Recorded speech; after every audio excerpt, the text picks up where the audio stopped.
Yes, folks, honesty, best of policy. Family, good afternoon and welcome to Reason with Rattigan with your host and family member, Will, the Rebel Rattigan, on Reggae Global Radio, Facebook, and YouTube. Thanks to all of you for tuning in, and don't forget to like, share, and subscribe to my channel. Quite a few of you subscribed last week, and I hope that you mentioned it to your friends and family members who didn't, so that if they're tuning in today, they can do exactly what you did last week. And they don't even have to tune in today. If they missed the program, they can actually go watch it on YouTube and press that button. Now, a lot to talk about today. Lots to talk about. Let me get the phone line ready here. A few weeks ago, I talked about the Access to Information Act about 2 weeks ago. And I hope you're using it.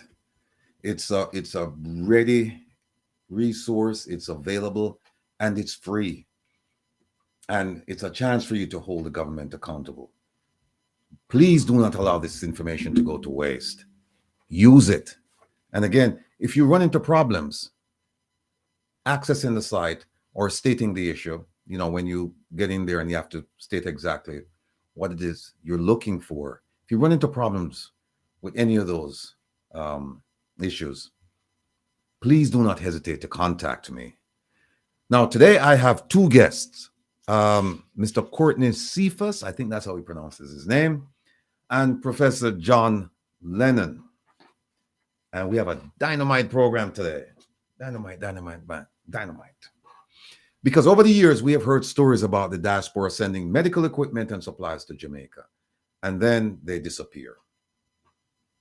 And we know about the medical groups that go down every year, and they try their level best to help with the medical situation in Jamaica. And we're also hearing from some of them that when they send items to Jamaica, the items they either never make it, or they make it and then they disappear. They don't go to the end user, the people who are dying for these resources. They don't get them. And there have even been allegations of theft. That's right. I mean, I heard of one recently, but it turned out to be something else. Well, Mr. Cephas will explain the process of getting your gift of medical supplies and equipment to Jamaica without the hassles and expenses that have been experienced by many over the, I'd say, decades. It's not just restricted to this government or the last 10 years or so. It's an ongoing problem. People tend to think that once they get the medical supplies and equipment, packaged and they send it to Jamaica, then that's it. But there is a slew of procedures that you have to follow. And I have been told that once you follow these procedures, then you'll be fine. And Mr. Cephas he'll walk us down that road today. Now, Professor Lennon is a well-respected professional, and he will talk to us about a myriad of issues affecting Jamaica, including the economy and mining. I urge you, I implore you, I beg you, I beseech you, you have to stick around for his presentation. He sent me some materials. I've read them. They sound good. But we have to put him to the test because we just don't want, and we've seen it with the government where they try to, dazzle you with nonsense. Not all the times, but sometimes, hoping that in your bedazzled moment, you won't realize that what they're doing is they're giving you with one hand and they're taking it with the other hand. So I need you to pay attention today to both speakers, both guests, but particularly Dr. Lennon, because he's going to tell you some things today that are just mind-blowing. He's got some explosive information, and he will go through the process of explaining what he's done in trying to get the government to comply and the obstacles he's faced. So, also, we hope to be joined by our good friend and an outstanding intelligence analyst, Mr. Herb Nelson. You know him, you love him. Please join the conversation via telephone or the chat rooms on the Reggae Global radio platform or my YouTube channel, Reason with Rattigan. As a reminder, the phone number is 667-369-8569. It's on the screen. 667-369-8569. But remember this, the line will be open from 4:30 to 4:50 New York time. That's 3:30 to 3:50 Jamaica time, 9:30 to 9:50 UK time. And there'll be a second opening, and that's at 5:30 to 5:50 New York time, 4:30 to 4:50 Jamaica time, 10:30 to 10:50 UK time. And as a reminder, please don't forget to tune into Reggae Global Radio tonight at midnight until 2 a.m. and relax with the Rebel. Tonight, I'll be entertaining you with a mix of slow, smooth jazz and R&B. And trust me, you're going to love it. You're going to love it. You're going to love it. You'll recognize most of the songs, and I'm positive that you'll find yourself singing along with the music. So make your plans and join me at midnight on Reggae Global Radio. All right. Shout out time. Prayers and blessings as always, as usual. For Mama Eileen, Papa Trevor, Ma P and the family, Ma Jean, Bonnie Jump, Sassy Diva, Bob, Reg. Well, Reg fine now in my travel, so I'm okay. But we still have some prayers for him, And of course, Mrs. Nelson, that's Herb Nelson's wife. She's improving. So thank God for that. As always, big shout out to all of you, my family by blood, relations, and choice. Big shout out to the Reggae Global family, the Meadowbrook crew, the Firehouse crew, the Rollington crew, Donovan and the Admiral, stay so. And the crew of hardworking Jamaicans, including JCF and JDF members, all of the maids, all of the laborers, and all of the people struggling to make ends meet. And in Jamaica, that's a significant number of you. No matter what the Miami Herald says, there's a significant number of you. And we'll get to the Miami Herald story. So we have to debunk foolishness and nonsense and opinions that are half-baked. If you're going to put out a story like that, put out the story so that where all the facts are accounted for.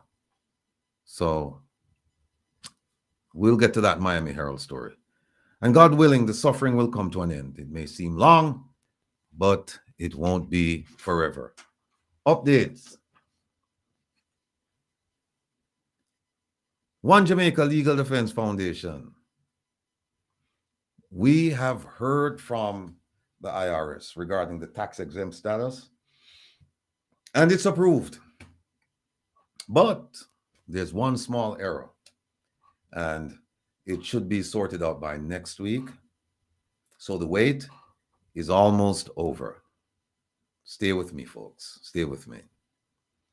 Other news, issues. Last week, we talked about the continuing escapee issue with prisoners being remanded by the court system to the JCF instead of correctional services. And thus far, we haven't heard about the plans to rectify the situation. Is it another 9-day wonder story? I don't think so. Why do I say that? The Police Federation Chairman, Corporal Rohan James, is on the case, and I will join him in his quest to bring meaningful changes to the system. So they're still plagued with this problem where they have to watch prisoners instead of trying to deal with crime on the streets. And they just don't have enough resources to do the job. When you have one policeman guarding 48 prisoners, that's a recipe for escapism, for disaster. And that's exactly what's been going on over the last several years. Issue number 2. This week, I filed another affidavit in my case against the Ministry of Foreign Affairs and Foreign Trade, the Ministry of Finance and the Public Service, and of course, Minister Kamina Johnson-Smith. We know that someone are tired for hearing it, but listen, this is what we need for do. Because otherwise it's a 9-day wonder. So you have to just keep pounding, so that people understand that this is for the long haul. This is like a marathon. It's not like a sprint where you run race over and, no, not like that. Because that's what they want it to be, a sprint, a 9-day wonder. And then you forget about it. No. And the document I filed is in response to her statement that I don't have any standing to bring the case and that she did not receive a gift. I don't know who's calling, but it's too early for a phone call.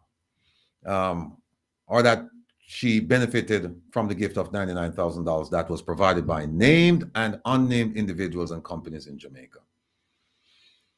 Let me say this. The minister has placed herself in a corner, and it's not a good look. It's not a good look. Because now she's saying she didn't receive the gift, she didn't receive the benefit. Jamaican government didn't receive the gift, we know that. And she's saying that they received the benefit. So the question is, who received the gift? No answer. We also want to find out who paid Fin Partners. Because Fin Partners, in their filing with the US government, they did not complete the entire paperwork. There is missing information, critical information that's missing. And I'm trying to get that information. I made some moves last week. It didn't work out. But you don't know me, I'm not give up. I'm like a bloodhound. Once me get on the scent, that's it. By the way, the lady she ran against, Baroness Patricia Scotland of Dominica, that lady will be the special guest at the CARICOM Heads of Government conference to be held in Trinidad 2 days from now. I would love to be there to observe her interaction, or the PM's interaction. Andrew Holness, Right Honorable Minister. His interaction with this Baroness, Patricia Scotland, in light of Jamaica's move of treachery when Jamaica went against the CARICOM consensus to support Baroness Scotland's bid to continue in her position as Secretary General of the Commonwealth. Can you imagine that? We had a consensus, an agreement that, hey, we're going to support this lady. And then 4 or 5 weeks later, Jamaica said, the hell with that. We're going to put up our own candidate. And Jamaica mounted a robust campaign all over Africa, all over the place. I influence votes, influence people for vote for. And by the way, when I said Jamaica mounted the campaign, it actually wasn't Jamaican, it was the minister. Stand corrected on that. And she lost. And in fact, the Baroness is on tape asking her, please do not run against a fellow Caribbean woman official. Your time will come. For the sake of unity, let's do this. Let me just run unopposed or run. I think there was one other candidate. Let me just run, and then we'll take it from there. And what did Minister Kamina Johnson-Smith say? She said, no way, that will never happen. To quote one of Jamaica's corner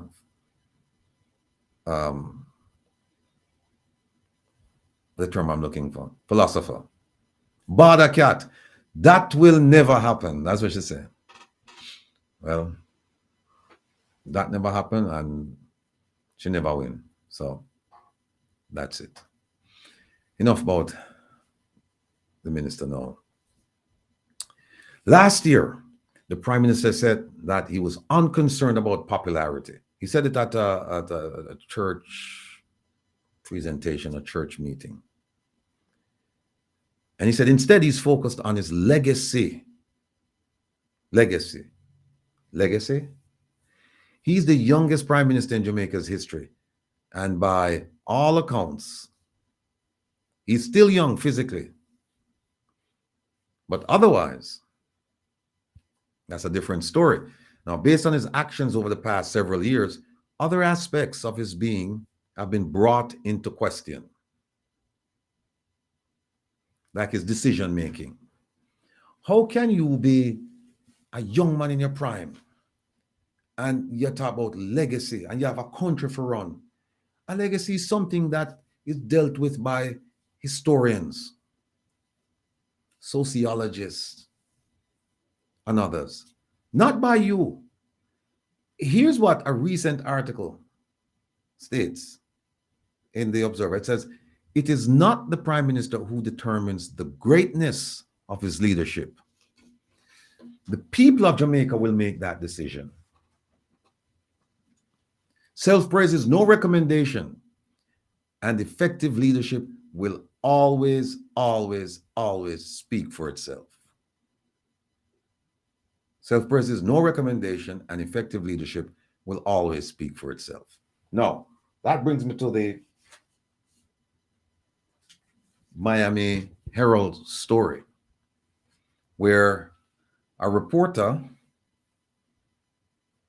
a journalist actually, wrote an article saying that Jamaica was under Prime Minister Holness's leadership, was the mini superpower in the Caribbean.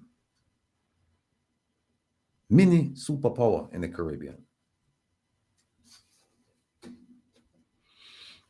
And here are some of the things she wrote. Glowing tributes to the country, but particularly to the leadership of our Prime Minister.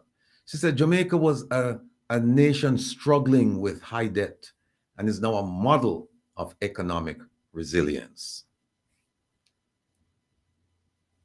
She also said commercial and high-end condos, they were booming, sales, construction and sales booming, and that there was low unemployment and minimum wage had increased and tourism increased.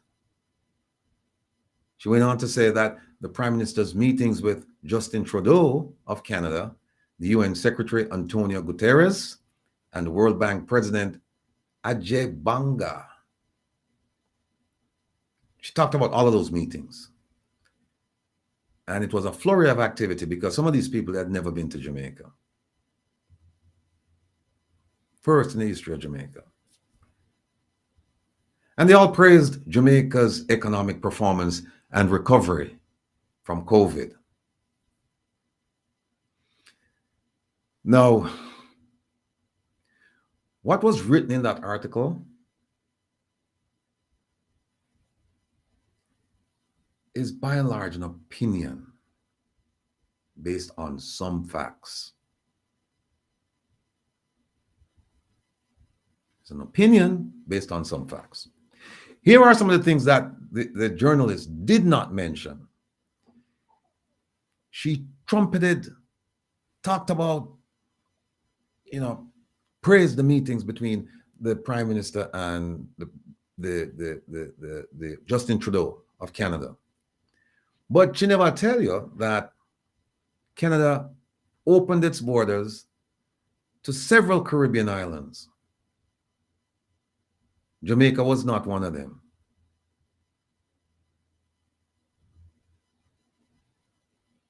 So much for those meetings. Jamaica was not one of them. She never talked about the $750 million loans that Jamaica received for COVID relief from IDB, IMF, and World Bank. She didn't talk about she didn't talk about the source of the funds, didn't talk about the funds, didn't talk about what it did, and an accounting of where the money went, because we believe that the money has not been accounted for. She talked about economic performance, economic resilience, based on what? And that's where Professor Lennon is going to come in handy later on, because he's going to explain the metrics, he's going to explain all of this. He's gonna remove the mystique about financial and economic matters. Because when we hear the Minister of Finance and people associated with him, when they talk, most people in Jamaica don't understand what's being said completely. They don't. And so we're going to break that down today. She didn't talk about the fact that every night, 2 million, almost 2 million Jamaicans go to bed malnourished.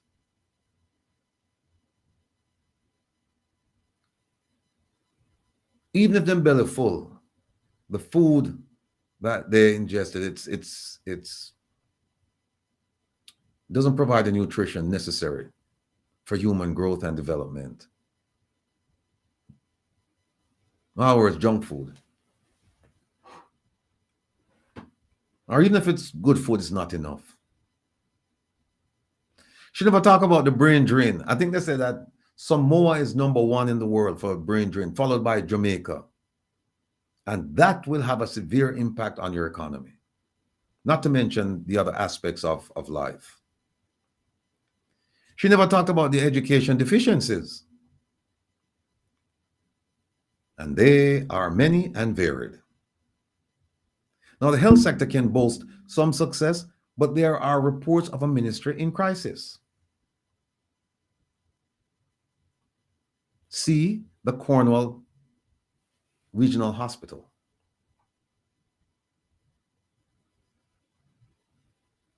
She never talked about water issues. And don't forget, this is the government that in 2016 promised to ensure the building of ponds, mini dams, and to deal with the water issue once and for all. She never talked about the road issues. And we're not talking about the highways. We're talking about the arterial roads. We're talking about the farm roads, the back roads, the country roads, the roads in the cities, secondary roads. I don't need to tell you the shape they're in. Bad. Beach access. She never talked about that, saying Jamaicans don't have access to their beaches. That Jamaica has more than 100 miles of beaches. And the government has declared less than 15 miles. It's public beaches. Where if somebody buys waterfront property, you have no right to walk on the foreshore, they call it, which is the sand area, the beach. You cannot walk on that. In other Caribbean countries, hell yes. Buying beachfront property has no impact on the foreshore as far as use by the public is concerned. So you can build your mansion on the beach, but you can't stop people from walking in front of it on the sand, and you can't stop them from swimming in front of it. Jamaica, you can. She never talked about energy, electricity. Professor Lennon will talk about that. He has a lot, he's going to talk about a lot of things. I don't even know if we have time to finish everything today, but he promised that if whatever we can get through today, we'll get through, and whatever is remaining, he'll come back soon to discuss those issues. She never talked about standard of living, the disappearing middle class, the widening gap between the haves and the have-nots. She didn't talk about that. Crime issues. She mentioned one thing about crime, and she mentioned the 8-year-old who tragically lost her life. No, she didn't lose, it was taken away from her. She talked about that. I think maybe one sentence, 2 sentences. And then she went on to say the Prime Minister is going to come up with a comprehensive set of initiatives to deal with crime. We are waiting upon that from 2016. And what have we gotten? We've gotten something called Plan Secure Jamaica. Most of you have never heard it, and if you have heard it, you have no idea what it's about. But if we talk about states of emergency, everybody knows about that. And that is a constitutional violation, because under the Jamaican Constitution, you cannot use a state of emergency, or you should not, because you're doing it. State of emergency for law enforcement purposes. A state of emergency is only for wars, disaster, natural disasters, and insurrection. Insurrection like the Tivoli thing, wars. Jamaica, I don't think Jamaica has ever fought a war against a foreign nation. And natural disasters, hurricanes, earthquakes, and so on. But we're not holding them to account. And that's why they're getting away with all of these things. Inadequate and dilapidated housing. She didn't mention that. She talked about economic resilience, but where did she talk about inadequate and dilapidated housing? She didn't. And she should. She talked about the employment rate being low. She didn't talk about underemployment.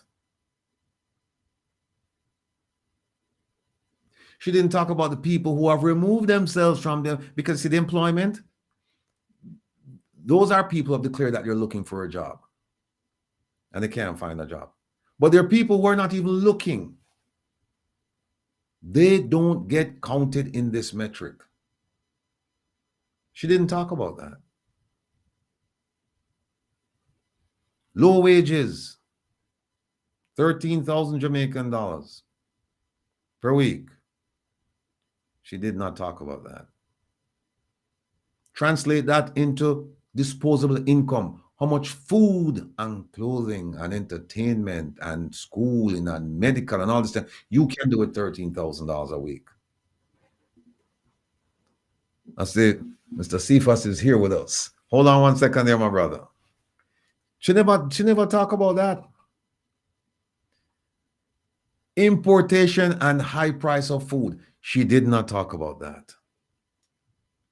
Farming issues, because Jamaica is importing produce that it should be growing in Jamaica. Talk about the Jamaican ginger. Talk about the pimento. Talk about scallion, thyme. The flavor that you get out of these Jamaican produce, you don't get them anywhere else from, I don't care, Mexico or wherever, you don't get that. You don't get that quality. But yet still, we're importing those things and we're pushing the poor farmers off the farmlands. Rather, and the qualification for fertilizer, seeds, suckers, we should never talk about that. Now, here's something that the Prime Minister talked about. He said the low wages for parliamentarians caused the country to be poorly run. In essence, that's what he said. When he gave a speech and he said, yeah, the reason why the country is running the way it is because we don't get enough money. But him turn around and say that the country is running rather well. Evidence of that is civil servants have received increased wages.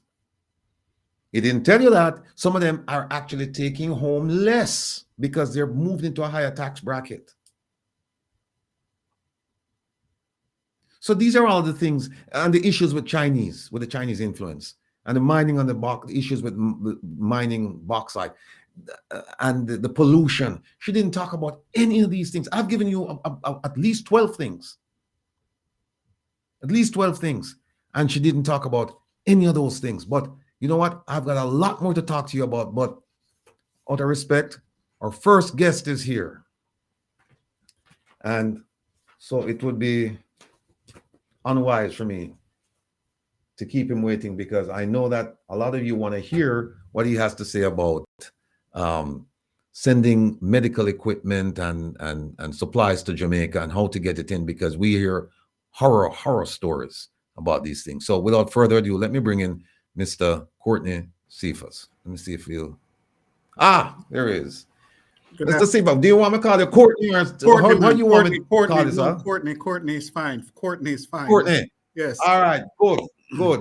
You can call me Will. You can call me Fred. You can call me Ratty. You can call me Junior. You can call me anything you want to call me. All right. Because it's just the two of us. So whatever name you call me, I'll respond to it. I know you're talking to me. All right, cool. So we're being watched and listened to by a lot of people in the diaspora and people in Jamaica. But this topic today is very focused on the diaspora, because we hear so many stories about them sending medical supplies and equipment to Jamaica, and the items just never reach the intended users. But before we start discussing that, what I'd like you to do is, because most of these people listening and watching, they've never heard of you. Correct. And so I'd like you to take your time, and just give us a sense of who you are, where you're from, and where you are these days. Great. Ratty, thank you for the opportunity to share some information with the diaspora, and hopefully it will be useful. I am Courtney Cephas, Executive Director for the National Healthcare Enhancement Foundation, and that is a non-profit charitable organization that is an agency of the Ministry of Health, and that agency is responsible for the mobilization, management, and administration of all philanthropic giving, all donation to the public health sector of Jamaica. And when I say public health sector of Jamaica, that means making donation to the 24 public hospitals that we have and the over 320 plus health centers that we have that makes up the fabric of the health system in Jamaica. So if you want to make any donation to the public health sector, to any of these institutions, or to any program that the public health sector, the Ministry of Health is pushing forward, then you can engage with the foundation. You can engage with me on those. And where donations are concerned coming from overseas, the foundation is here to facilitate those donations coming in the country. All right. We facilitate them by helping you to giving you guidance on the consignment of those donations. When they're coming in, they must be properly consigned, and proper mean consigned to the foundation. And when they're consigned to the foundation, donors benefit from waivers of duties and taxes. You don't pay duties and taxes if it's consigned to the foundation. and we handle on the in-country side the clearance of those donations and make sure that they get to whatever health facility they need to get to the public health sector. I will stop there and well, let me say this. So where donations are concerned, we welcome donation, and the diaspora has been very good and has been making quite a bit of contribution to Jamaica in terms of donation. During the pandemic, they came on board, and lots of PPEs were sent in terms of medical equipment. We continue to receive those from various entity and non-profit entities in the US that have Jamaicans associated.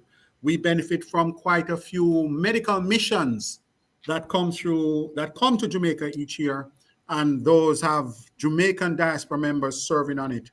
We also get a tremendous benefit. We have the Adopter Clinic program, where we have 100 health centers in a portfolio to be adopted, and 45 has been adopted so far.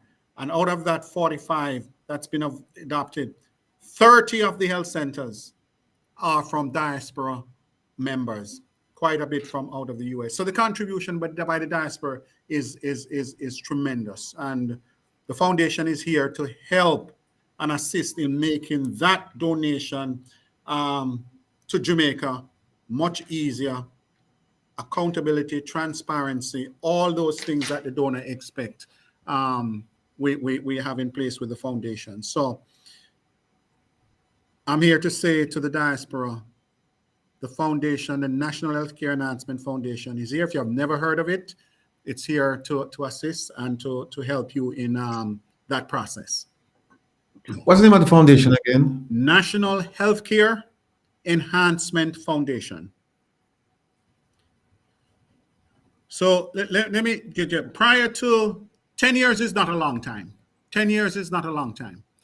Prior to 10 years ago, the donations to Jamaica and the noise and the complaints by the diaspora back then was far more, because 10 years ago, we did not have in place in Jamaica a charity system that allowed waivers of duties and taxes when donations come in. In 2013, the Charities Act came into being. And with that Charity Act that came into being in 2013, non-profit entity enjoyed the benefit of getting waivers of duties and taxes on goods that are imported. All right. So prior to that, I can understand there was the noise. And one of the reasons, or one of the big reasons the government put it in place, was because that they heard those noise. They heard the complaint. It's costly. It's difficult. And so in 2013, the Charities Act was passed, and that enabled nonprofit entities to benefit from bringing in stuff without going through the burden of the duties and the taxes. All right. And the foundation, National Healthcare Enhancement Foundation, is a charity that enjoys those benefits, and donors benefit from those when you engage with us. Courtney, is this the only foundation of its kind that's affiliated with, well, let me rephrase. Is this the only foundation of its kind in Jamaica? I know that this National Healthcare Enhancement Foundation is an arm of the government, but do you have foundations similarly situated like yours, but they're on the private side? Yes, you have many foundations in Jamaica. So let me break it down. You have many foundations in Jamaica. You have many non-profit organizations in Jamaica, and you have, and you can engage with these non-profit entities depending on what is it that what you want to do. The non-profit, not because it's a non-profit. So you have to when you register in Jamaica as a company with the Companies Office of Jamaica, you register as a non-profit entity. Not because you register as a non-profit entity. That does not mean that you enjoy charitable status. It does not mean that you then have the benefit of waiving duties and taxes. You then have to register with the Department of Cooperatives and Friendly Society that organization is the organization that has oversight for nonprofits and give them the charitable status to be able to benefit from that. So you have many organizations that are nonprofit. Not all of them are registered as a charitable organization. They have to go through and do the paperwork, and sometimes for whatever reason they are not. Each year or every 2 years, that charitable status is renewed.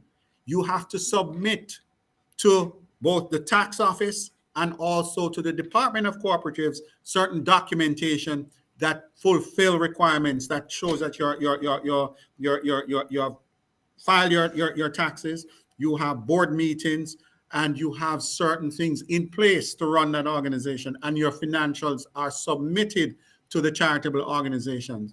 When those things are done, you can get renewal. If you don't meet those requirements, your renewal status, they might not renew it. So it is a entity that monitors and is there to ensure that charitable organizations are performing a certain way. And those who don't have charitable status, then you, as a donor, you engage with them at your own risk. Okay? One thing you engage.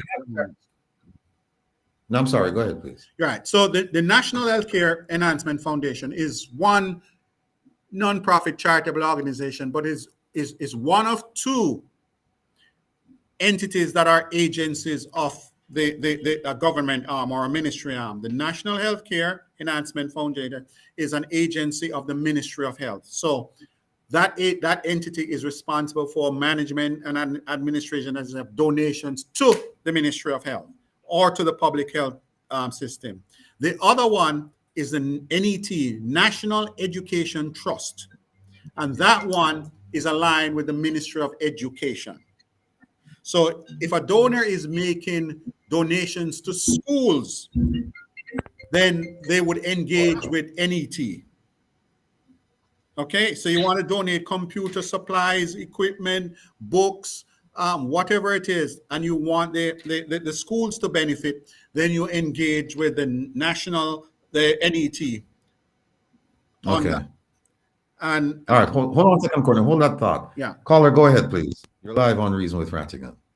Hey, Ratty, it's Nicole. Okay. So Nicole. this is my soft spot. So. Okay, Nicole. I have a question because sure. I have tried in the past, prior to the 10 years, to be honest, let's full disclosure, I had tried to bring in hospital beds. And the problem that I found was I am originally, my heart is to St. James and Hanover. I was born in Hanover. I went to school, prep school, high school in Montego Bay. So my two hospitals that I care about mostly is Lucy Hospital, which is now dubbed a clinic, and Cornwall. I was told that the beds, when they come in, basically I was going to bring the beds in, and they pretty much, I was only going to get 2 beds that go to Lucy, 2 beds that go to Cornwall Regional, and the rest of them would be divvied up to Kingston. I want to ask you a question because you're saying there's a government entity and this is what we have to go through. I don't like dealing with the government. I'll be frank. I don't like the Jamaican government, period, because I have gone through too much. It's too corrupted. All I want to do is bring my stuff in, and I want it to go to the designated place. I had asked, this was under Golden and under PJ, to get Lucy Hospital divested because I had where I could run Lucy Hospital as a nonprofit and fall off a first world country. And they told me that Palladium is coming and Palladium Hospital Palladium Hotel was going to be donating and doing whatever. So we were going to fix it up. Until now, nothing has done. A couple of years back, I was in Lucy and a friend of mine, brother, had, he was hypoxic. They did not even have a pulse oximeter. I had to bring my dad's own that I have at home to go use it up at the hospital. These are the little things that you guys don't have. You said that, okay, Palladium is coming. Palladium will get this hospital renovated and stuff, and nothing still has not been done. And now it's dubbed a clinic. Why don't you guys allow the diaspora, whoever that wants the hospital divested, and be upgraded and run as a first world hospital with all the amenities that every other, because I think that there's three basic needs that every human needs: food, shelter, and healthcare. Education is fourth for me, because without those you can't have education. But you guys will not allow it. You're basically putting a noose around our necks and allowing us how much we can give, because here you're saying we'd have to go through your leg in order to get the tax-free exemption. If you see clearly that there's a container that's coming in that is going directly to a hospital, why not let the person just go in and say, show you the paperwork, show you where it's going, and you give it? People don't want to deal with the government. Let's be honest. There's too much corruption. Why is that not able to be done without going through your arm? We don't want to go through the government arm. I come there and I do charity work, but I do it on my own. I will bring stuff and I bring it on my own. I will come down there. I have enough people that could run that Lucy Hospital with every subspecialty there is in medical. Run it for free for 365 days of the year. Run it for free and have it be a first world where anyone would love and rush to come to. But you guys won't allow it. All right. Can you summarize the question for him, Nicole?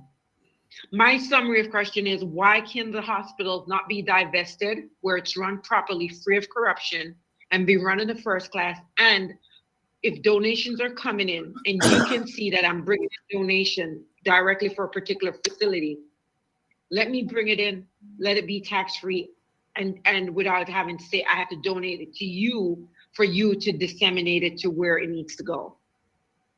All right. Courtney. Nicole. It's Nicole. It's Nicole, correct? It's Nicole? Yeah, I will. Yeah, I will. Yeah, Nicole. All right. So firstly, Nicole quite honestly indicated that that experience was 10 years ago or prior. She quite honestly did indicate that. And I started out, and there is a reason why I started out and I made the point of 10 years, 2013, the Charitable Act putting in place. I made a point of that. And the reason why I made that, because I know that there was quite a bit of experience and feeling and pent up because of the experiences prior to 2013. And Nicole is expressing that. Okay. So as I said, let me start there. When items come into the country, they're like any other country. There's a system to bring them into the country, and there are duties that are paid on items that are brought into the country. All items that are coming to the country, there are duties. You bring a car in, there's duty. Companies that sell products, when they bring them in, there are duties that they to clear it and stuff like that. That is going to be part of their cost in selling their product. They're going to build that in. So there are duties that are there. Okay, that you have to pay. The Charitable Act that came in 2013, the government recognized that it was burdensome to donors. They recognized that diaspora was making a lot of complaint about that. And therefore, the government took the step to put in place a Charitable Act to allow donations that are coming into the country, once they are coming in, brought in by a charitable organization in Jamaica, then the benefit of taxes, waiver of duties and taxes exists. So the government has put that in place, Nicole, that's there. You can engage, when I said earlier, the National Healthcare Enhancement Foundation is that nonprofit entity that exists for the Ministry of Health to assist donors to bring their stuff in. You can send it to any other nonprofit entity in Jamaica that you are aware of and that you want to work with. You can. And there are many others if you want to engage, or if you want to set up your own nonprofit entity in Jamaica, get charitable status, and you can bring this stuff in on there. But not everybody. So, but the foundation is established to assist diasporans in terms of making their donations to the Ministry of Health. No, Nicole said, well, when those donations are made, some go here and then they determine. I am going to tell you this, with the foundation in place, the foundation is in place to make sure that there are certain protocols that are adhered to. And then when it comes to donation, there are certain requirement, accountability, and transparency that takes place. When we accept a donation from a donor, that donation is accepted with certain conditions. If a donor, for example, said they're making a donation and it is supposed to go to SAV, or it is supposed to go to Noel Homes or Cornwall or KPH, I, as the head of the foundation, we are going to ensure that that is respected, because that donation is considered a designated donation. The donor is saying, this donation, I am giving it to you to go to this entity, and I have to respect it. When I accept, or when we accept the donation, it is on that terms. Now, at that point in time, when we're in discussion with the donor, I can negotiate with the donor and say, because understanding the needs, and said, hey, do you know KPH really don't need this much? There's this other entity that we could use it. And out of that discussion, if there's a meeting of the minds and an understanding, then so be it. The donation will be accepted on that term. So some go to KPH, some go to this other hospital, but that is with the understanding that a discussion took place with the donor. That is with the understanding. So prior to 2010, 2013, that framework didn't exist. Now I am saying it exists, Nicole. So you make a donation. You said you wanted to go to Noel Homes. Either I accept it or I don't. You might say, oh, I all wanted to go there. I don't necessarily have to accept it. Okay? And once we accept it, it is going to go to that location. Now, you can bring the stuff in if you want. If you don't go through a foundation, you can bring it in and then donate it to the hospital. You can say, you know what? I don't like government. I don't want to deal with government or any government entity. Then you can go ahead and you can donate and you can bring it in. That is going to cost you. When you bring that in, it is going to cost you, because you are bringing it by yourself and you're going to have to do the clearance of it. The way to get the waiver is through a nonprofit. And all I'm saying is the government recognized the challenge that you expressed, and the nonprofit entity, National Healthcare Enhancement Foundation, is established to assist. You can go, as I said, to any other nonprofit that wants to work with you and donate it through them, or let them assist you. And then you go and donate it once it's here to the facility that you want it to be benefit. Okay? So a lot has changed, and I think has changed for the best, and answer the challenges that you are talking about. You use the term, no, I'm not going to go there on this, because that's you use the term divestment of a hospital or facility. No, that's I'm not going to talk about that. That's a different thing. That has nothing to do with donation. You're talking about taking a facility and giving it some other ownership or that sort of stuff. When you use the term divestment, the hospitals or the facilities within the public system are all funded by the government. Okay, they are the responsibility of the government. Can I interrupt for 1 second? Mm-hmm. And this is it, because I'm very passionate. My dad spent most of his time there. Mm-hmm. So with him spending most of his time there, yes, I have the means to airlift him. I have the means to rush him to wherever, but I shouldn't be burdened with that. He should be able to enjoy Jamaica. We've worked hard for Jamaica, and I believe in Jamaica. That's where my heart is. Mm-hmm. What I'm saying is, for those that don't have the ability to run out and to do all of this, those are the people that I'm looking for a better hospital for. There's no ambulance system. I tried to look into ambulance system. I tried to even go as far as getting people to come down and train people on CPR, being basic EMTs and all of that.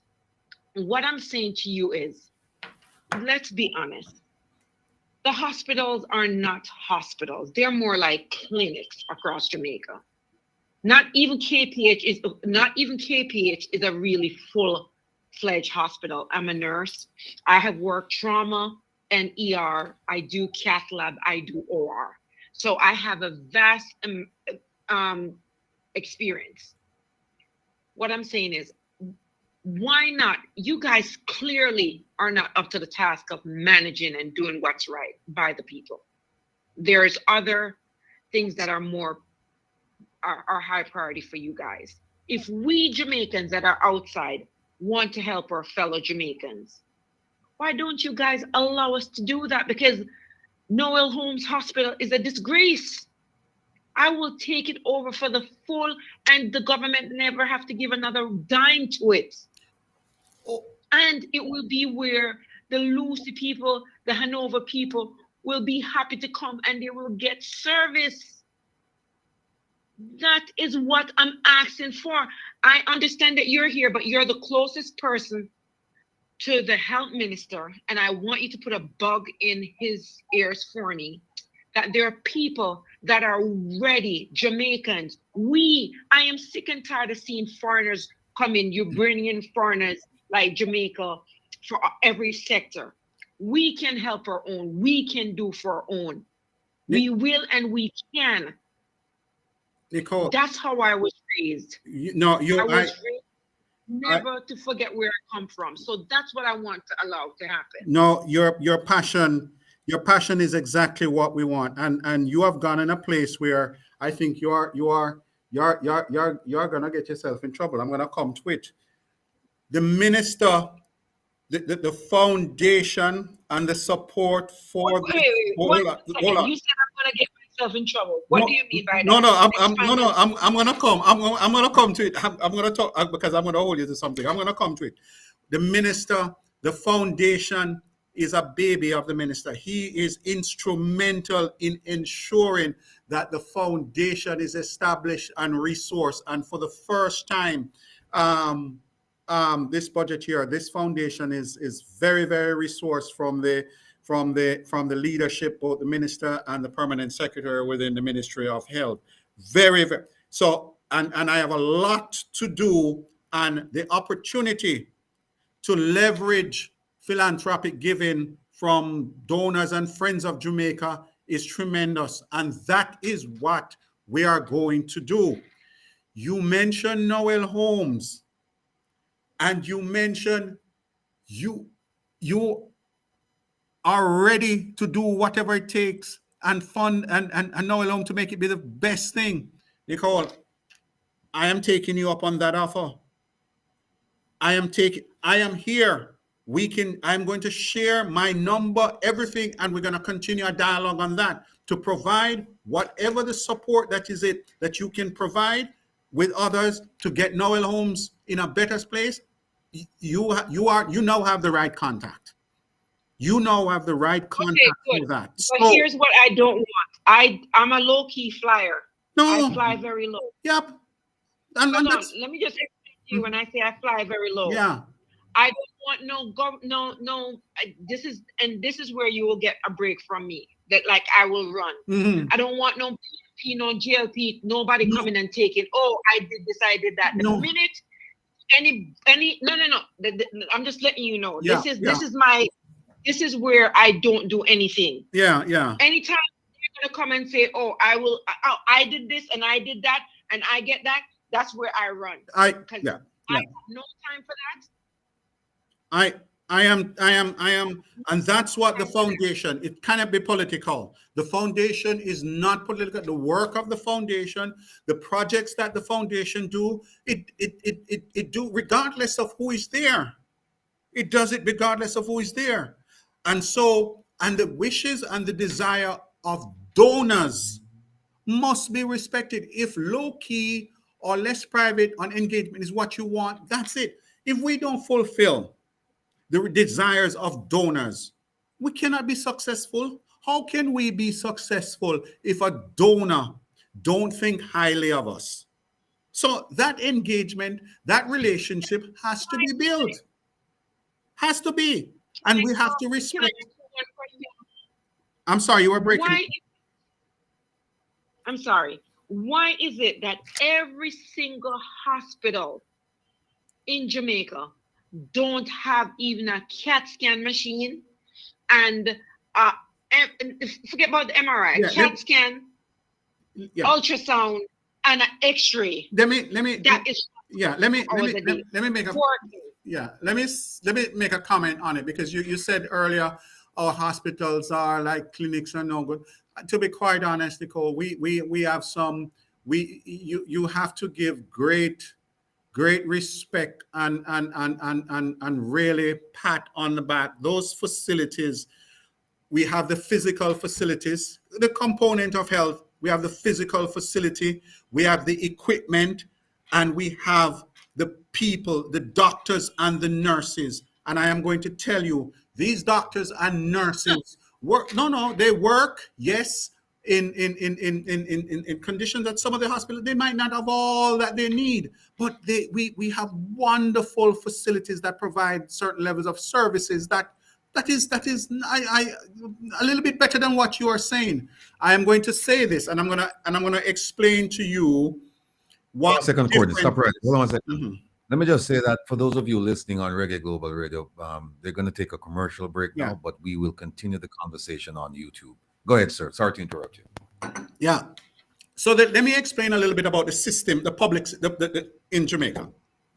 Healthcare, and to be quite honest, I have come to realize that a lot of people don't know this. Even some of my close friends don't know this. And I have to tell them, healthcare in Jamaica is free. Our public system. You touch on that. I'm coming. One second before you go any further on the word free. Go ahead. What if you are giving me a Band-Aid to cover a knife chop that is 12 inches?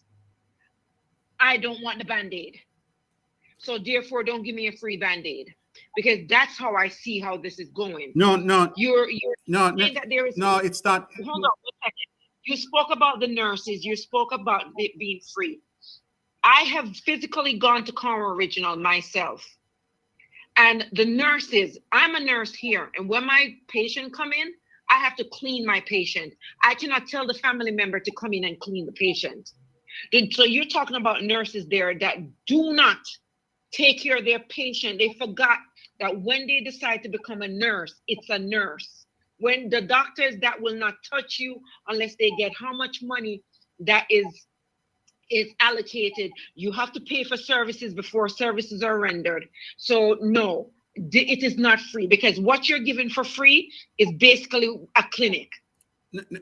Nicole, I'm trying to give you a context. The system that you know in America, and I have lived and worked in this United States for 30 years prior to coming back to Jamaica in 2012. For 30 years, I know the system very well. The system you're in the United States, it's different. In the US, they're paying for service, and you have a health system that is largely private, and you pay for service. I am just explaining to you that in Jamaica, the government made a decision, right or wrong, and this is where you can probably debate and say, hey, something should change about that, and probably that's what you were talking about, divesting, but that's a different thing. So the government made a decision to remove fees that were charged in hospitals and health centers. They made that decision. Why did they do that? So they remove all charges. You do not pay when you go to any one of the public health centers, or the 23, I told you before, it's 24 hospitals. If you go to 23 of them, you don't pay anything. The 24th one is UWI. UWI will charge a fee because that institute is a teaching institution, so they are allowed to charge some fees. All right, at UWI. But the government made a decision to remove fees, and so healthcare in that sense is free. Why did they do that? They did that because they wanted to improve or increase access. It was a burden or a problem for folks when they had to pay. And so you had a lot of folks who didn't go to these or didn't benefit from these facilities because they didn't go because they're not going to pay. And so the government made a decision, say access is a right. And they remove all fees and now allow folks to go. What did that do? It put a burden on the government. It puts a burden on the government's coffer because now you have to maintain all this with what? With the limited taxes that you have. So if a country is not growing economically, it is going to be a challenge. And as you know, Jamaica, we face that challenge. So you're saying that Jamaica is not growing economically when there was just an article that Jamaica is going to be a powerhouse? No. I'm not saying I'm not the country's growing, but I'm just saying you have to grow at a certain level and stuff. When the services that you are providing and everything, road,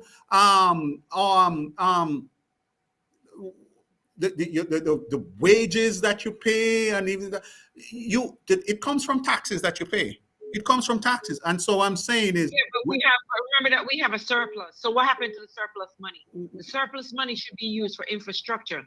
Okay, I'm not going to go these are different discussions, so I'm going to limit it to the National Healthcare Enhancement Foundation and what we do. All I was saying is that the context, give a context of the challenge that you are talking about. I'm just saying that the system, the public system is free, and therefore it is a big challenge in terms of resource to maintain and to put it to a certain level.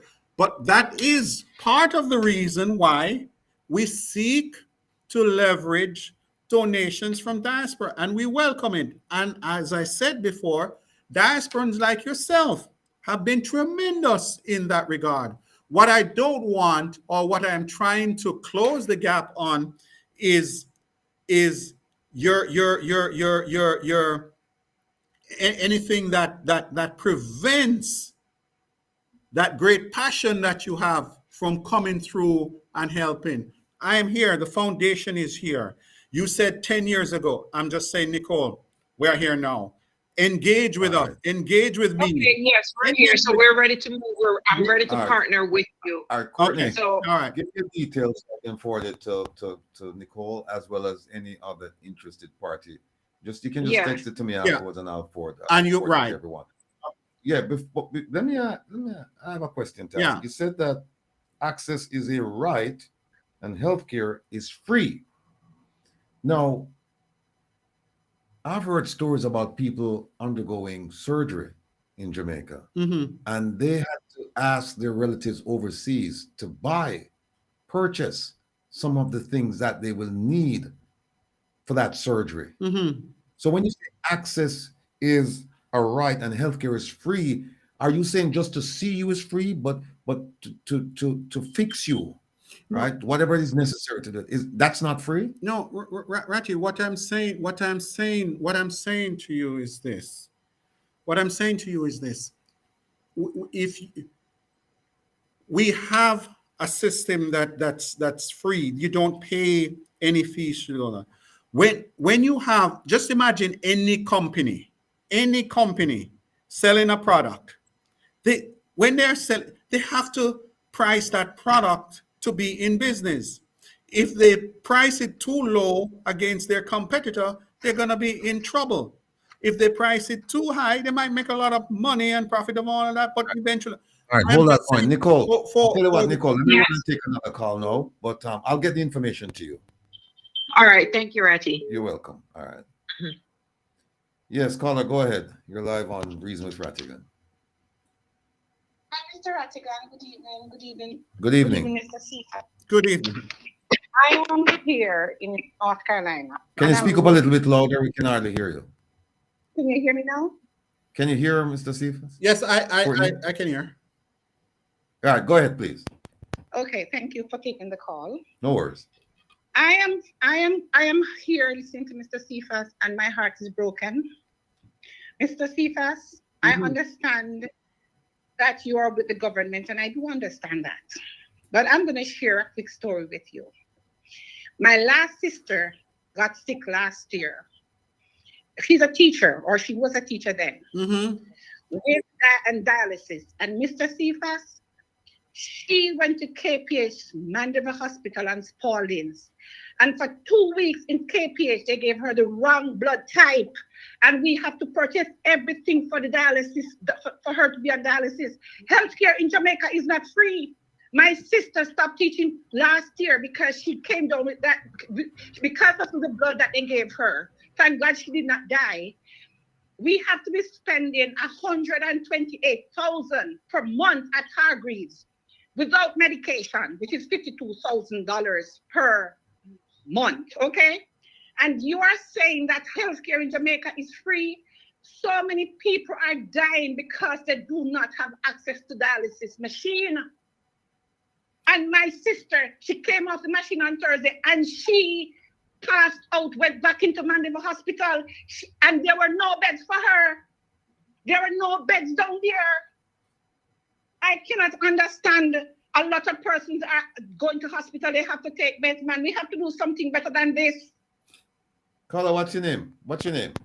My name is Andrea. All right, Andrea. To be fair though, Courtney is here talking about the foundation, but you should register, and I encourage people to register their complaints with him because he's got an in with the ministry.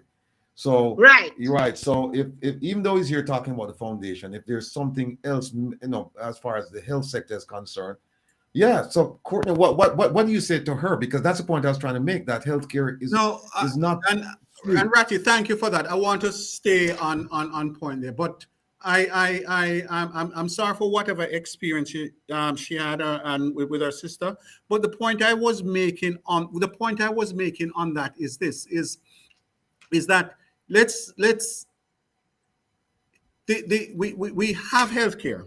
You can go to these facilities. It don't necessarily cost you anything, but part of what happens when you remove those fees that you might charge and get income that you can use back on the hospital, what happens, as I said, it puts a burden on the coffers. And so, yes, it is challenging in many of the hospitals in terms of equipment and stuff like that. And they might not have it, or they may have had it at one point in time. It run its useful life. It's broken down. All of these things.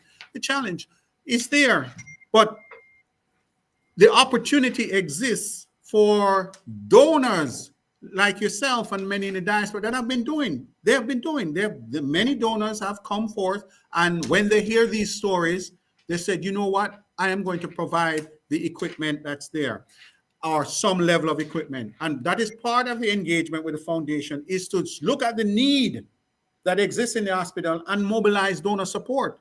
And it is the opportunity there that I want for us to understand and to try to work together to address that. It will never happen to another family member. We can help to make it better. But yes, there. Andre, you have another. That's it, Andre. You finished? Yeah. All right. Thanks so much for your call, Courtney. I'm going to ask you this question. I'm going to ask you. It's part and parcel of the question that you've heard from Andrea and from the questions you heard from Andrea and from Nicole. No system is perfect. And hold on one second, sir. No system is perfect. Yeah. And including the foundation that you're in charge of, including the ministry that you're working under the umbrella. If you could make a criticism, a well-founded criticism of the foundation and the ministry to the minister, what would it be?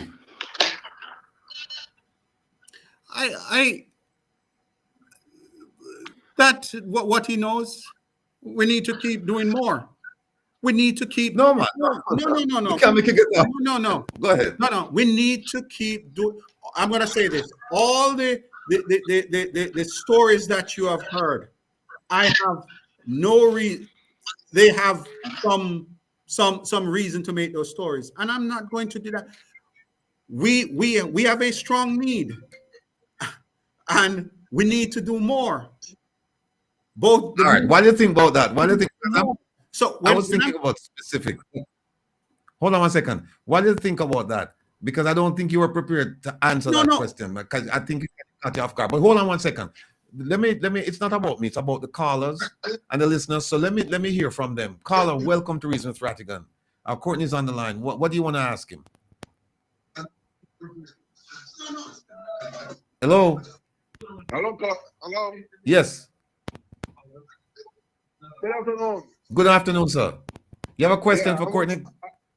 I was just calling what the gentleman was saying about healthcare is free. Yes. Yeah, and I can't agree with that statement because I give you a little instance. My mom went into the hospital and he had to put in a pacemaker, and his cost was like 25 grand US.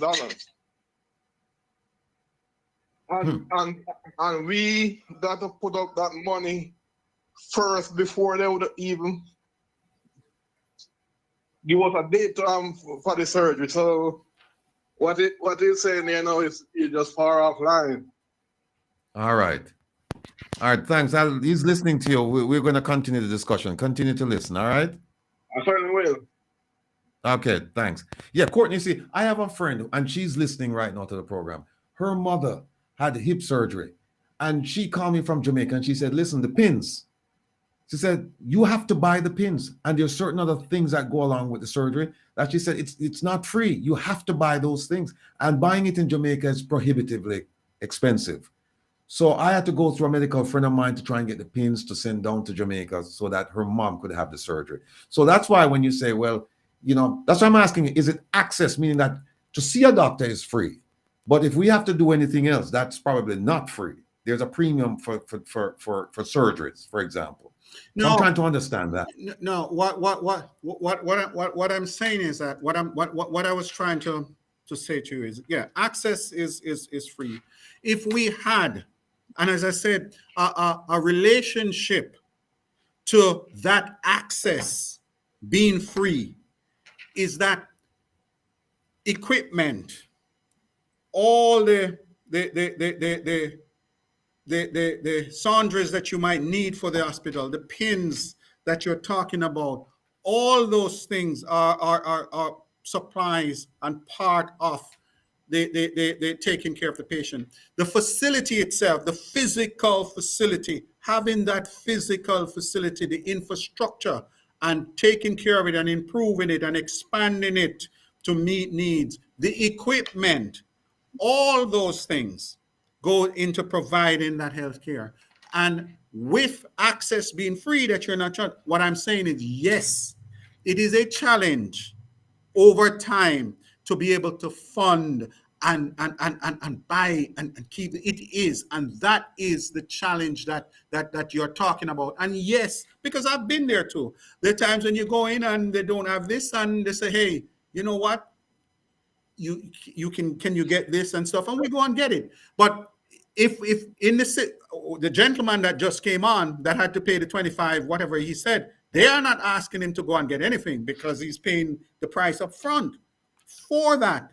So it's a discussion, as I said. Maybe we should move from that system, but that's not where I'm going. But I'm just putting the context of what it is.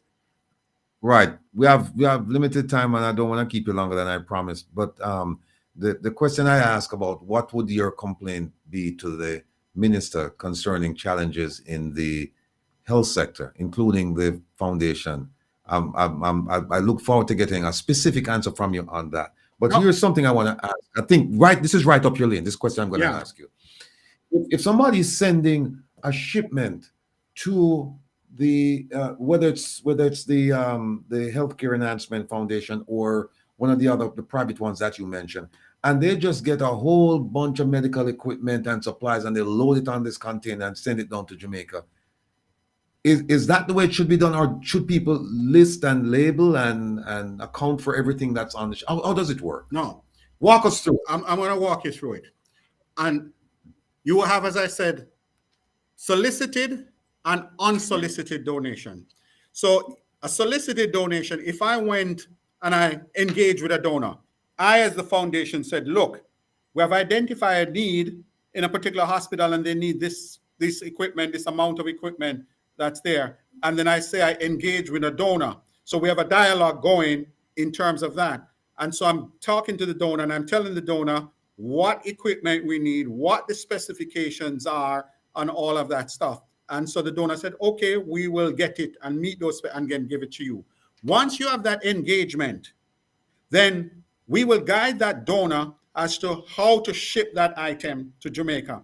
And in shipping that item, one, we're going to let them know first they've passed that hurdle of what they're giving. It has to meet our need and it has to serve a utility. We had that discussion. I need this machine. It has to provide these services. It has to have this functionality and all of that. Those specifications have been determined and the donor is willing to purchase and stuff like that. Now, when it comes to actually making the donation or the logistics of getting it to Jamaica, then we will advise them as to how they, from a shipment standpoint, what would be on that document, the shipping document, and the consignment is going to be to the foundation. And that consignment to the foundation has to be very, very specific. It has to be very, very specific. Okay? You with me, Ratty? Yes, I'm with you, sir. Yeah. So that consignment has to be very, very specific and the documentation must have it. I'm going to give you an example. The foundation is the National Healthcare Enhancement Foundation. Healthcare is one word. Healthcare is one word. If they wrote on the document, the shipping document, national. Hold on. Yeah. Hold on 1 second. Go ahead, Courtney. Finish up, please. What I was saying. So healthcare is one word. It's one word. If they wrote on that document, the shipping document, health care, 2 words, 2 separate words, that's not my foundation. That's not the name of the foundation. And when that document gets to Jamaica, it is problematic with customs because that's not my register. That's not how I am registered. Customs have. Of course, even though it might violate the letter. Yeah. How about the spirit? No, intend to give it to you. So the spirit in terms of that has nothing to do with it because, and these are not the foundation. It's customs requirement. When that, suppose that entity now, those things come in a barrel or in a container and it hits Jamaica and I'm going to say it has drugs and guns in it. Who the entity that, I can say, that's not me. That's not me. It's not me. It's a different, and so custom is very, very specific. The name of the entity has to be right. I can't even help you. I can't even clear it because that's not me. That's not the foundation. So I cannot do anything. So my hands are going to be tied. Customs have their rules and for right reason. Now, so that's a solicited donation. When it usually, and this is where the problem comes in, a lot of donations are unsolicited. And so donors will pack a barrel or they quickly want to put it in a container and send it down. That, if they do that without properly informing us or getting it, that can be a problem. Everything has to be itemized. We have to know exactly what is in that container, how many of each item is in that container, what types of stuff or description of what's in there. So an invoice, and this is a customs requirement, has to be done where it has the quantity, the value, and everything specific. Because when I go to clear, I have to be able to say these are the things that if it is anything different, customs. And so that's why it's important. Very, very that's important. Why it's important. Very important that they work with it. Yes. Okay, no loosey-goosey stuff. No loosey-goosey. Babatunde is on the line. Babatunde, go ahead, please. You have a question for Courtney? Yes, greetings to all great people of our sacred planet. Not a question for Courtney, but a comment to Nicole and a suggestion by extension. Nicole, give thanks for your empathy, your sympathy, your care about the natives who are domiciled in this form of safe plantation known as Jamaica. What I would suggest to you, Nicole, is that you should have good ones within that local that you can trust and work with. Yeah. set about building your own hospital, Nicole. That's the only way you will really get remedy and help our people. Yeah, Neither but the hold on one second. But government or the Baba Tunde, here's the thing. Even if our own hospital is built, what Courtney is saying, you still have the customs regulations that you have to satisfy when you send these things in. And if you send them in without guidance and counsel and care and protection of a registered charitable organization, you're gonna have problems when you get to the shores of Jamaica. All right. So what I see, if there's a lot of things in different government entities known as laws. What I started to do is to advocate for wherever we see laws that are abrasive to us as people, we mobilize to get these laws changed. Are you talking about customs and the excise duties and things like that? All of those things, man. You want to get rid of them? Because how you get rid of them? No, so you want to get rid of them? Yeah, man. A lot of things there. For example, now if you look at certain sections of the society. No, hold on, when Baba they Tunde. are bringing. No, Baba Tunde, what we have to do is we have to keep the discussion focused, because otherwise we're gonna go over in all different kind of areas. And Courtney is here to talk about specifically the foundation. How do you get medical equipment and supplies to Jamaica in an organized, legal fashion, so that you don't have the hassles that some people had like years ago, or they're still having now, because they don't organize, as he said. You have to have an invoice of the things. So do you have a question for him on that particular issue? Or if you want to talk about the health sector, I'm sure he'll entertain that question. Yeah, man, but I only mentioned that in reference to the thing that you brought up now about that little, are the issues that you would face when you're bringing in stuff. Okay. So make we that was only, as I say, in reference to that, but necessary definitely want to keep. All right, Baba Tunde, I think I'm gone. Caller, go ahead. You're live on Reason with Rattigan. Here is China Accident Re-Administration. You have a new message. No message. Yeah. So yes, so Courtney, it sounds to me like it's Baba Tunde calling back. Hold on. Yeah, Baba Tunde. Yeah. Yeah, Courtney doesn't have much time left. So you have a question for him? Oh, here's Nicole calling. Right. Support, and we are saying, oh, all right, so we have it.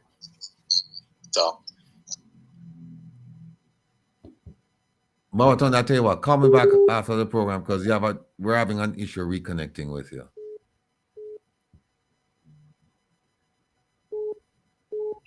Hello. Hey.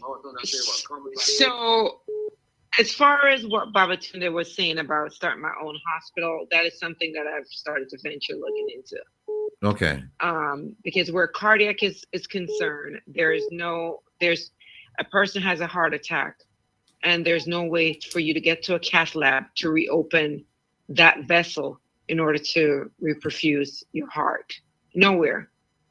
Western Jamaica has been forgotten, but still Western Jamaica produces the most of Jamaica money via tourism. But we have been, anything that's come in, it's like, it's not, and this is no offense to anyone from Kingston or St. Andrew or St. Catherine, it's like the rest of the island don't exist. We get what left or what there is not, you know. So yes, I have started to look into that, and he's 100% correct, because I was a child that grew up there, and Lucy Hospital saved my life multiple times, although it wasn't properly effective. But I have to whom much is given, much is expected. And my grandmother always tell me, when you get to the top of the ladder, always remember to pull somebody up behind you. My mom was known as the cat lady, not because she took in cats, but every kid that was going to school that did not have a way how to go to school and how to pay school fee and books, my mom would pay for them. I don't know where she got that money from, but she figured it out. So this is my burden to carry, and I have to take care of Lucy people, Hanover people, and St. James people, because that's who made me who I am. All right. So yeah, he's correct. there's a possibility, because I don't think, Mr. Courtney, with all due respect, I don't think you understand that there is nothing in Jamaica hospital that is even run as even a clinic here. And that's my thing. Even if it was an American clinic or urgent care, it would be first class. But not even that. And I don't mind giving, but I have to see that what I'm giving is going to be kept up. It's not going to be swingled out of the hospital. If I give a diaper, the employees are taking it out and selling it to the people, the patients and stuff like that. That's a problem. When you cannot have you have to have a pixie system, have a room that's closed, that whoever go in there, you know who is going in there. There's cameras in there, so nobody's stealing. We have to do that. We have to make sure that everybody's accountable. We can't be just giving water. You save it through the cock and you leak it through the bung. So the water is just continuously going. It is not an open pipe. Diaspora does not. We do not have money endlessly, you know, where you can say, oh, let's look to the diaspora to look about the hospitals. There's money being had in Jamaica. All these tourism money that's coming into Jamaica that is going out, they make the money in Jamaica and send it out. You guys have to partner with Minister of Tourism and say, listen, you're giving them tax break. You're giving these Chinese people coming in tax break and all of that, and the Spanish and the Indian. I said this on Andre's show and nobody liked it. No, you know what, I Nicole? feel like, yes. Sorry to interrupt you, but you're making some valid points, but you're making them to, I would say, the wrong person. I know, but guess what? He has the ears, so he needs to. Yeah, but I don't think Courtney's gonna go and talk to the minister about partnering with. Well, you know what? No. You know. Hold on. Let me say, Nicole. Can I ask you a question? You don't have to say it. I'd be more than happy for you to provide him with my number so I can say it, because my back is big and broad.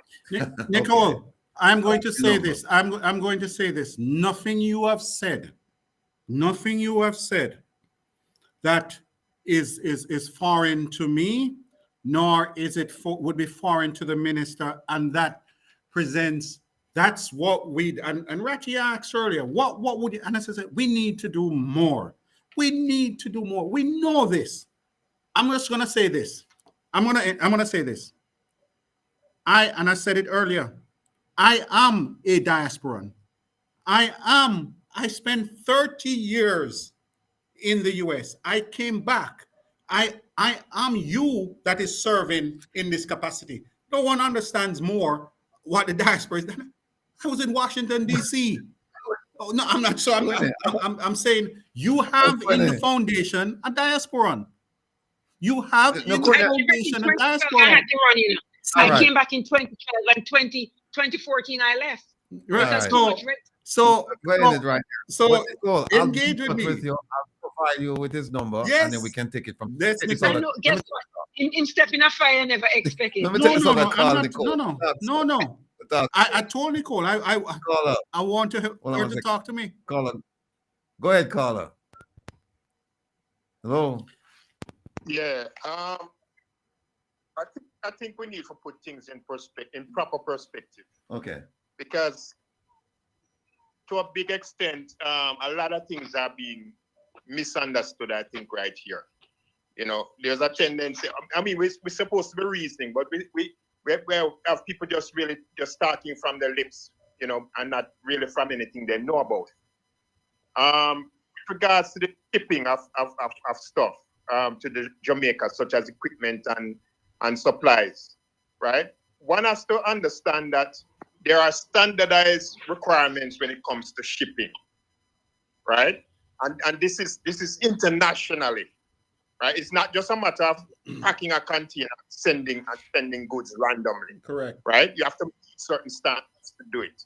Cost, insurance, freight, all of that stuff, right? And similarly, right, when it gets to Jamaica, then you got to think about things like duties, tariffs, and so on.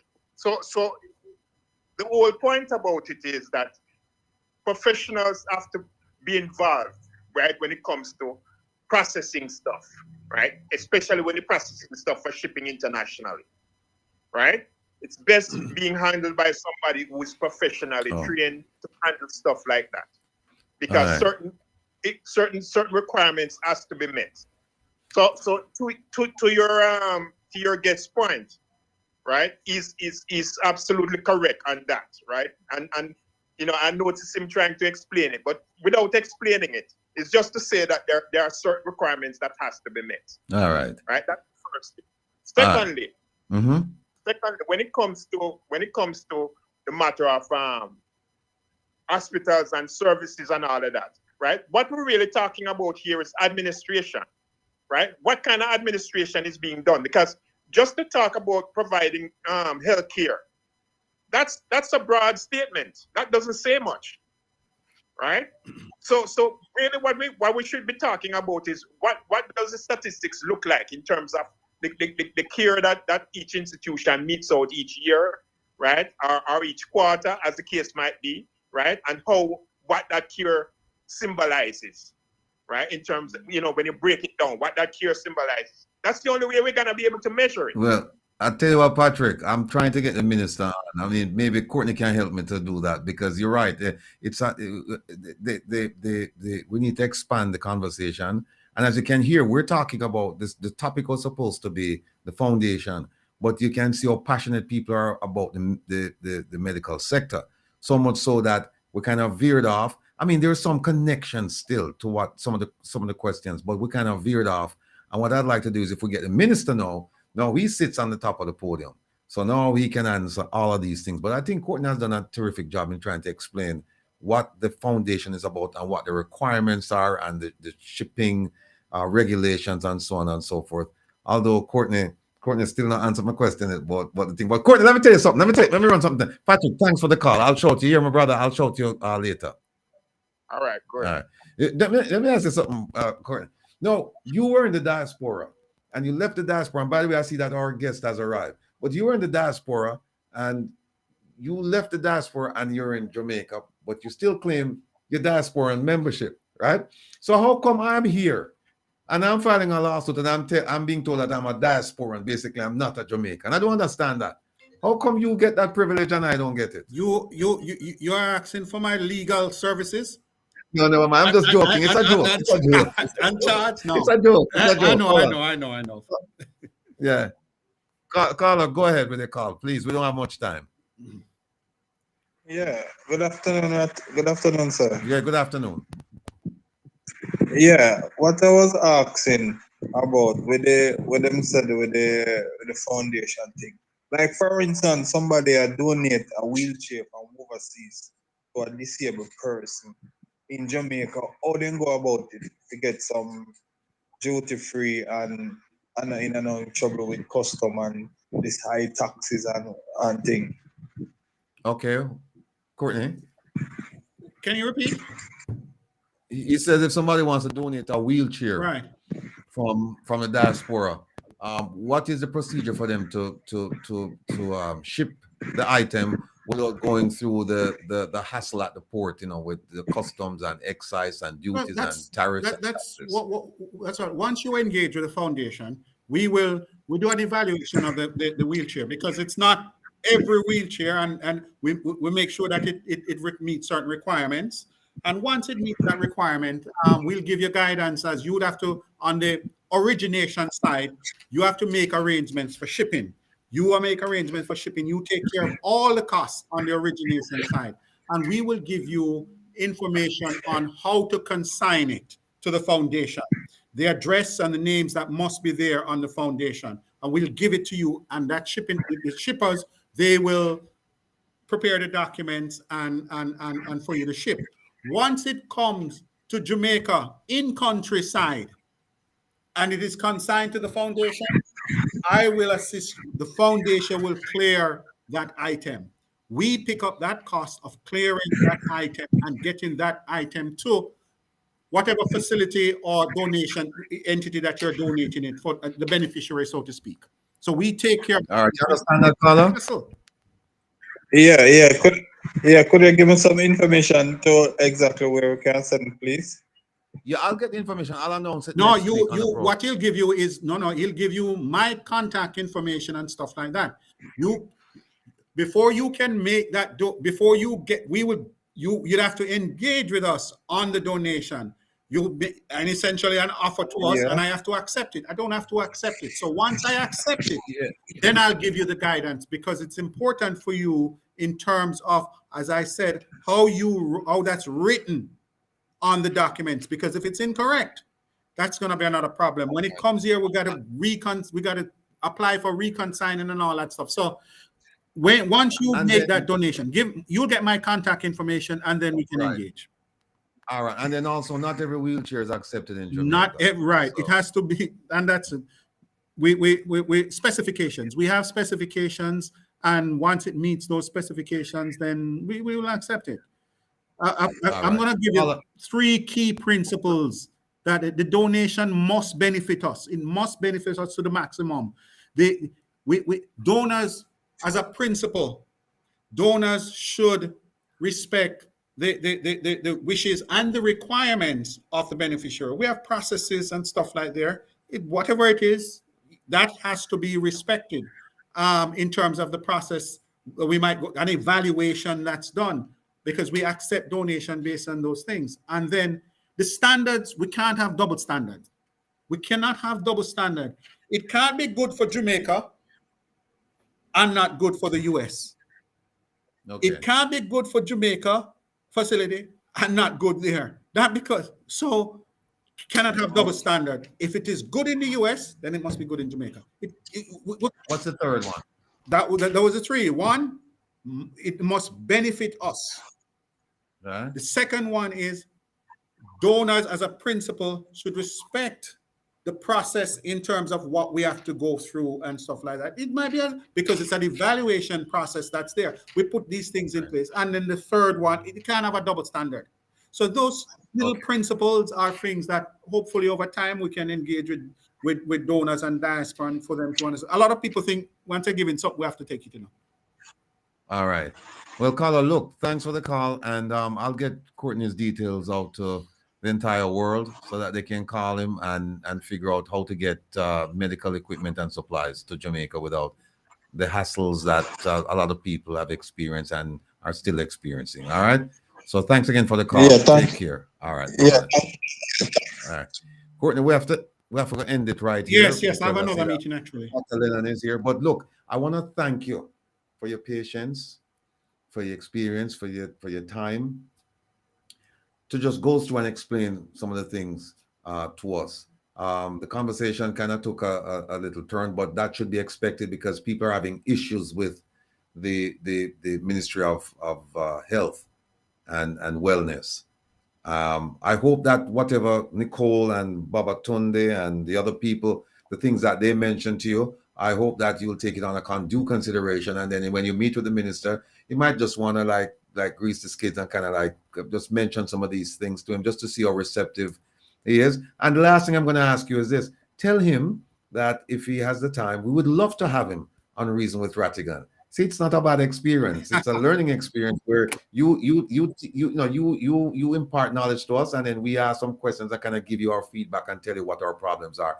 And it's a back and forth, and hopefully at the end it will work out because guess what? We're all Jamaicans. One Jamaica. Yeah. One team, one fight.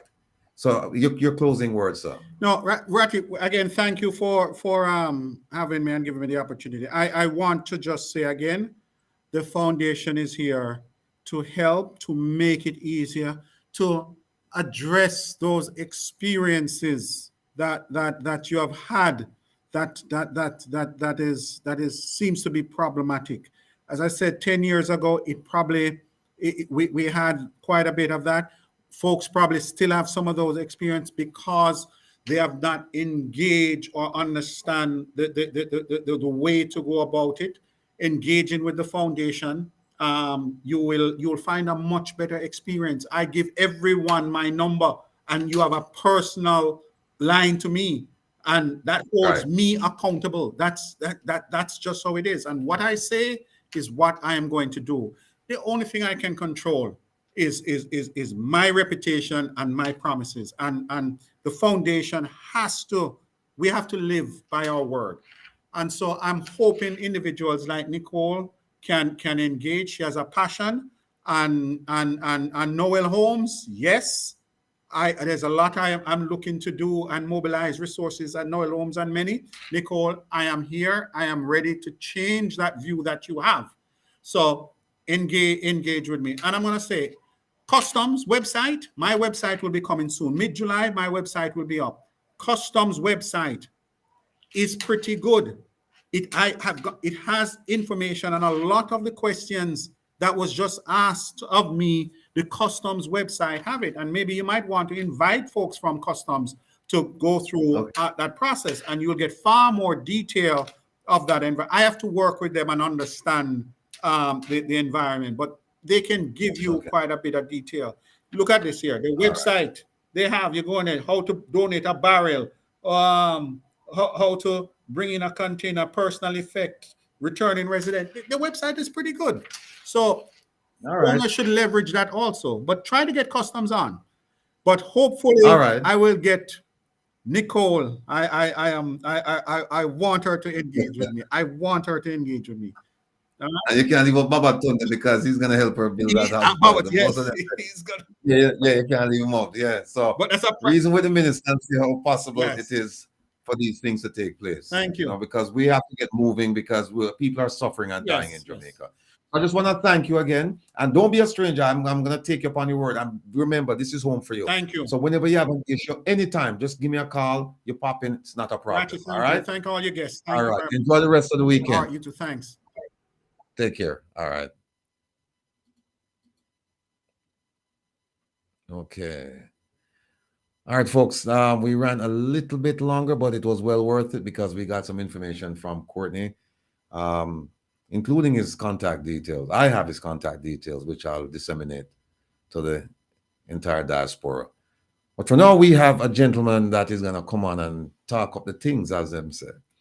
This man is Dr. John Lennon. And he sent me some communications, and I read through them, and I mean, it's a fascinating read. But without further ado, I'll just let him speak for himself. Let me see if I bring him on here. Okay, there he is.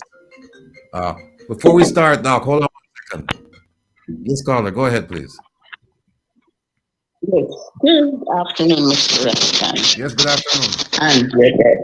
And your guest.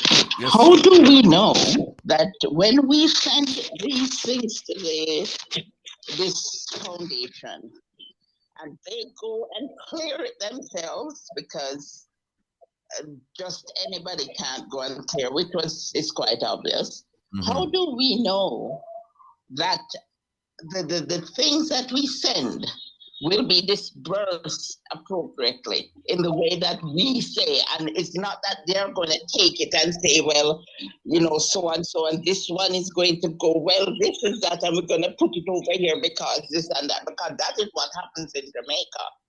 All right. I'll tell you what, that's a very good question. I don't know the answer to that. I'll speak to Courtney and see if he's available to come back next week, because it's a burning issue, and we have a bunch of questions. So if you'd be kind enough to call back next week, well, first I have to call him and see if he's available. And so just tune in next week. Tell your friends and your families to tune in, and then if he's there, then you can ask him all the questions you want about that. Yeah. Because I'll tell you something. I came to Jamaica last night, and it's not pretty down here. Not pretty at all. Yeah. Well, we're going to hear from you're tuning in, so we're going to hear from Dr. Lennon now, and he's going to talk more about the despicable situation that we find ourselves in Jamaica, despite what the government is proclaiming. So look, you take care of yourself. Enjoy the rest of the weekend. We'll talk soon. All right? Yeah, bye. Caller, hello. Caller, hello. Hello. Hello. Hi, Ratty. Yeah, the connection is bad. I'll tell you what. Stay tuned to the program. If you have a question about the foundation and customs and whatnot, save it for next week, because we have Dr. Lennon on now who's going to talk about a completely different subject. So I want you to stay tuned because you may have questions for him as well. All right. Okay. All right. Okay, then take care. Dr. Lennon, sorry for the delay. No problem. No problem. How are you? I'm doing well. Thank you for asking, sir. What I'd like you to do, because most of the people here, they don't know who Dr. Lennon is. You have a very familiar name, John Lennon, you know? Yeah. When they say John Lennon, they conjure up images of somebody else. But what I'd like you to do is just give us a primer on who is Dr. John Lennon. All right. Well, I think you can tell from the accent, English. Well, I'm born in England, and my parents, they decided to return to Jamaica when I was a child. So I came back in 1978, and I spent my entire adolescence here. And I lived in the rural area up in Clarendon, in the Mocha Mountains, a place called Thompson Town. And I attended Clarendon College. So after finishing school here, I then went to England. I worked for a little while, and then I completed my education. I read chemistry at University College London. After that, then you do the normal thing. After a degree, I went out and worked. I worked in finance for a while, and then at the end, I worked in information technology. And I've done a bit of traveling doing that, because at one point I actually worked in Rome for a couple of years. So, yeah, having a good education really does completely change your life. It opens so many doors. And unfortunately, people in Jamaica don't have that kind of, they can't experience that kind of thing, can they? Right. Yeah. Being a world traveler certainly adds the experience and knowledge base. I can tell you that from personal experience. But here it is that you sent me some information. I've gone through it, and it's just fascinating. You sent me a document regarding the debt policy, sent me another one about mining, and you sent me one about the Ministry of Education and the basically clean energy and what's going on there. And the central theme, I think, has to deal with corruption, the element of corruption in all of these three areas. Now, I when I read through this, I said to myself, "Wow, this is going to take a long time to sift through it." So I know we're going to have you on again and again and again, because this is a lot of material, and it's no fluff. It's not fluff. I mean, I read through it, and it's just fact after every line, fact after fact, or alleged fact after fact after fact after fact. So what I'd like to do is let's start with the debt policy. And what I'd like you said you worked in finance for a while, so I know that you are in tune with the language, the custom, the tradition, the practices, and all that. But most people in Jamaica, they don't. And so what I'm going to ask you to do is kind of like bring it to a level where everyone will understand what it is that you're saying about the debt policy. And I'd like you to start off by just telling us what are your impressions about the Jamaican government's handling of the debt? Well, let me just say that when I say I work in finance, that doesn't mean I have all financial knowledge. I've looked at it solely from common sense. I've looked at numbers, and for me, numbers don't lie. They can be manipulated, but they don't lie. And so as I've looked at the debt, I said the government has signed up an agreement via the IMF, something called the Fiscal Responsibility Law.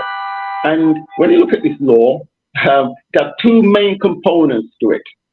First of all, to pay off the debt. And we use around about 1/3 of a budget. 1/3 of a budget. So with money that should be going to education, capital investment, it isn't going there because they're using it to pay off this debt.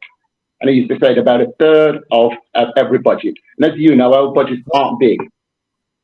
Now let me stop you right here. Why isn't that such a good thing? People want to pay off their debt. Why is that such a bad thing? Debt, it depends on how you want to pay off the debt. If you're going to use money that you could invest, then it's a bad thing, because if you look at what we can invest on in Jamaica, we've got a choice: invest or pay off your debt. Now, if you go to a bank and ask anybody about finance, and I say, how do I control my spending? One of the first things I'll tell you is say, reduce your recurring expenditure. Things like so your mortgage or rent, your electricity bill, that kind of thing. If you can manage that, then you can save money. So that's what Jamaica could do. We have sunshine, wind, and we have waste that we could use to provide energy. Now, our bill for JPS runs in the region of $150 million US dollars, that is, every year. So instead of repaying the debt, why don't we invest in solar? And then if we invest in solar and take up all our public utilities, our schools, fire stations, police stations, street lights, water, very important, water, all of a sudden, you've moved that money from paying JPS to say paying a loan to pay off this, to pay for the new infrastructure that you're putting in. Now, back in 2022, last year, at the beginning of 2022, Philip Orwell was interviewed by Wayne Lonesome, who's very popular on the internet. And in this interview, Philip Orwell, who came off the grid in 2012, said that he said that solar pays for itself in only 3 years. So if it only pays itself in 3 years, why are we paying JPS 150 million every year? Wouldn't it be better, we'll say then, spend 50 million each year, so say 10 years, and you spent $500 million putting in better infrastructure. All our roads would be lit up then. All our schools would have better, would be better funded then, because they're not having to find extra money to give to JPS. So what we're doing is just moving one money, which is just waste, i.e. what we give to JPS, just redirect it. As simple as that. It's a simple redirection of our funds. So this wouldn't cost the taxpayer a penny. It's just simple redirection of the funds. So it's a much simpler thing to do. But the government doesn't want to do it. I have a question. Go on. Now, I loan you money, and there is a repayment plan, which we agree on. So you borrow $1 from me, and the plan is you're going to pay me over the next 5 years 20 cents every year. And then you came up with this smart idea, and you go, well, why should I pay him when I can use that 20 cents and whatever it is that I'm short on, I can develop that resource, develop that component, develop it, and then I can delay paying him his 20 cents a year. And I said, no, we have an agreement. I don't care about your commitment to do something else. You have a commitment to me. So why should I delay your payment to me because you want to spend it somewhere else? Now, in the macro sense, if the government has borrowed money from the IMF, IDB, wherever, and they have a payment schedule, and it's in stone. It's an agreement. Everybody signed off on it, and then now they said, "Oh, we want to renegotiate," and I said, "No, we don't want to. You agreed to make the payment to us. So why is it now that you're going to tell me now that you're going to take the money and put in solar? You're going to take the money, you're going to put in wind. You're going to take the money, you're going to put here and there and there. What about my money? How do you answer that question?" But we are repaying your money. I didn't have to borrow the money, because remember what I'm saying. Okay, this is simple actually, because at the moment there's over 4 billion US sitting in the National Reserve. What's it doing there? Just sitting there doing nothing. So why don't we just access that? So then I don't have to turn to the IMF to borrow anything. That's a simple solution, and that's part of the fiscal responsibility law. They call responsibility, but it's actually irresponsible, because you're saying to pay back debt when you could invest, and you're telling people to hoard money that we don't have. Now, I was a student in England when I was doing my degree, and you just don't, there's no money for you to save. You can't save from nothing. I remember when I first started, I said I'd never ride a bicycle to university. I had to get a bicycle to save money for not taking a train and not taking a bus. It's a case of always, in Jamaica, we have a case of where the government will try and rob Peter to pay Paul. I'm not talking about robbing Peter to pay Paul. We're talking about looking at our finances and looking at the best way we can utilize that money, because we don't have a lot of money. As I said, you cannot be paying JPS 150 million every year when there's an alternative. And you have to remember that the IDB, World Bank, and IMF, they'll say that their policies are to reduce poverty. They want to reduce so-called climate change. They want better education. These are the things that they say that they want. They say that's their mandate. Now, if I'm saying to them now, okay, then, IMF, you said, hoard the money in the reserves. I'm saying to you now, let's stop hoarding the money in the reserves. Let's take some of that money out now and put it into education. And what I'm saying, in a sustainable way, as I said, we're going to put it into solar, take the schools off the grid. So that way, instead of the schools using a round figure, saying the schools are paying 30 million US a year, now we have 30 million now that we're saving now every year, and that remains in the system. Now, what I'd like to see is that we put forward these ideas to the IMF, and for the IMF then to turn around and say yes or no. And the UN as well, because they should be involved in it. Because we need alternatives. Why is it that we only hear one side of the story? Why can't other alternatives be put forward? Because we know in Jamaica what we have at the moment is not working. I came here in 2013 and the infrastructure has deteriorated. When I got here in 2013, I thought, my God, things are bad here. And I've never in a million years would I think that they could get worse. And now, I live in Montego Bay and you should see the place. It's a shock. It's shocking. You should go to the market. Wow. I went there. I go there every Saturday morning. And if it rains, you can't go out there if it rains. It's a quagmire. We had animals, a pig pen when I was a kid. And the pigsty is better than, I'm not joking, it's better than the market. So these are investments that invariably will pay for themselves. And that's the thing, isn't it? This isn't spending. Spending is when you build a parliament building for 50 million, isn't it? That's spending. This is something that will pay for itself. Street lights. You know how many deaths we have on the road because of all our roads are dark? You can't drive at night from Mulbay from Lucy to Negril. It's pitch black. I mean, these roads are just built for crime. And again, if you do these things I'm talking about, you'll reduce crime and you actually increase employment, because you're going to have to employ people to start putting all this infrastructure in. So if you're putting this infrastructure in, people are working, they're spending more money, so there's more GCT coming in. So you've got spending that the people are putting more money into the economy, and so it's a win-win, isn't it? Because all you've done is you said we've got 4.2 billion sitting in the reserve, doing nothing. Just utilize some of it. All right. It sounds like an attractive solution to the problem. It sounds like it's common sense. And it's understandable. Now, I've asked you to make it simple, and that's one of the reasons why you've explained it the way you have.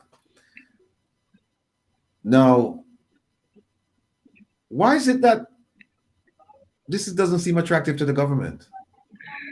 My opinion, to the government, well, it's not just the government, is it? The IMF, the World Bank, they control the government. And then, so you have the US controlling the government.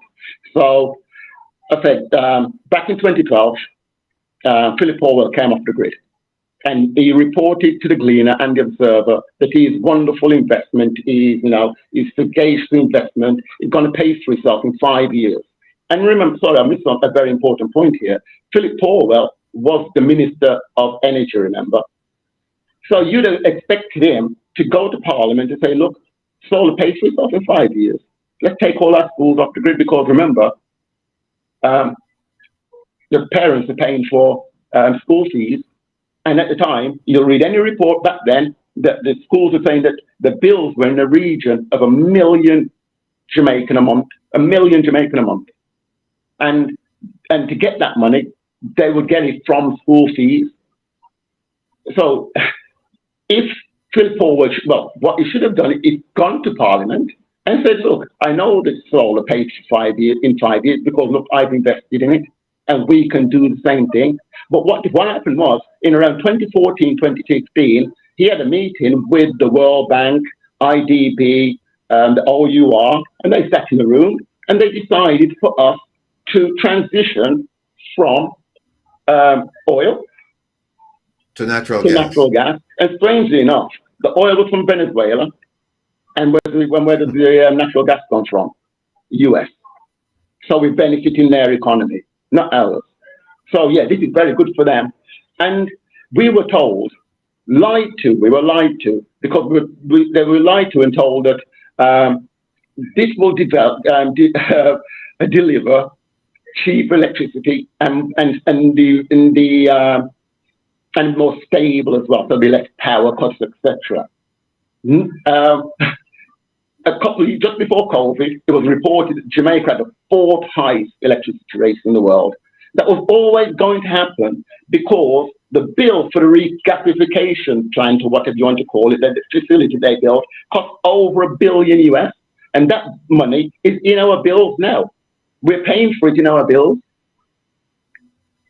So it's your position that the government is mismanaging the debt, the economy, everything. Okay. Now, one of the arguments you made, and it's I knew about half of it, but not the other half, was that during the COVID period, Jamaica received about $750 million worth of loans from the IDB, IMF, and the World Bank. At the same time that they received the 750, and the money was, by the way, earmarked for 2 communities, at-risk communities and the business community. When they applied for and received this loan, they had $4-point-something billion in the bank. No, they had about 3.8 or something like that at the time. Yeah. Right. And you make the argument that why did you take this loan when you could have addressed the problem with the money that you have sitting there? As you said, they're hoarding money, the money that you have sitting there. Why didn't you use that money to deal with the problem? Because now you've taken on debt. And by the way, I don't think there's been an accurate assessment of where all the money went. No. I haven't seen it. So given that it's your position that there's mismanagement, there's waste, there's probably fraud going on, allegedly, what's your solution to this? No, but you said that it's 750 million that they borrowed. For you, the things I want to make the listeners and the viewers aware of is that you lay blame at the feet of both parties. Oh yeah, 100%. 100%. Right. Yeah. Thanks for making that clear. Right. So the question is, how would you address that now? Well, question. Your government now. Your government. You're the prime minister. What direction you're going to take the country in regarding the debt? Regarding the debt, I said I'd renegotiate. As I said, they just borrowed in the region 750 million. Now remember, it's borrowed in US, and so you're going to convert that to Jamaican dollars. But when you're paying back this money in 3 or 4 years' time, you have to find a US dollar today is worth when they borrowed that money, the US dollar was $145 to the Jamaican dollar. Today it's $155. So today our debt is like 5 billion Jamaican dollars more than it was when it was borrowed.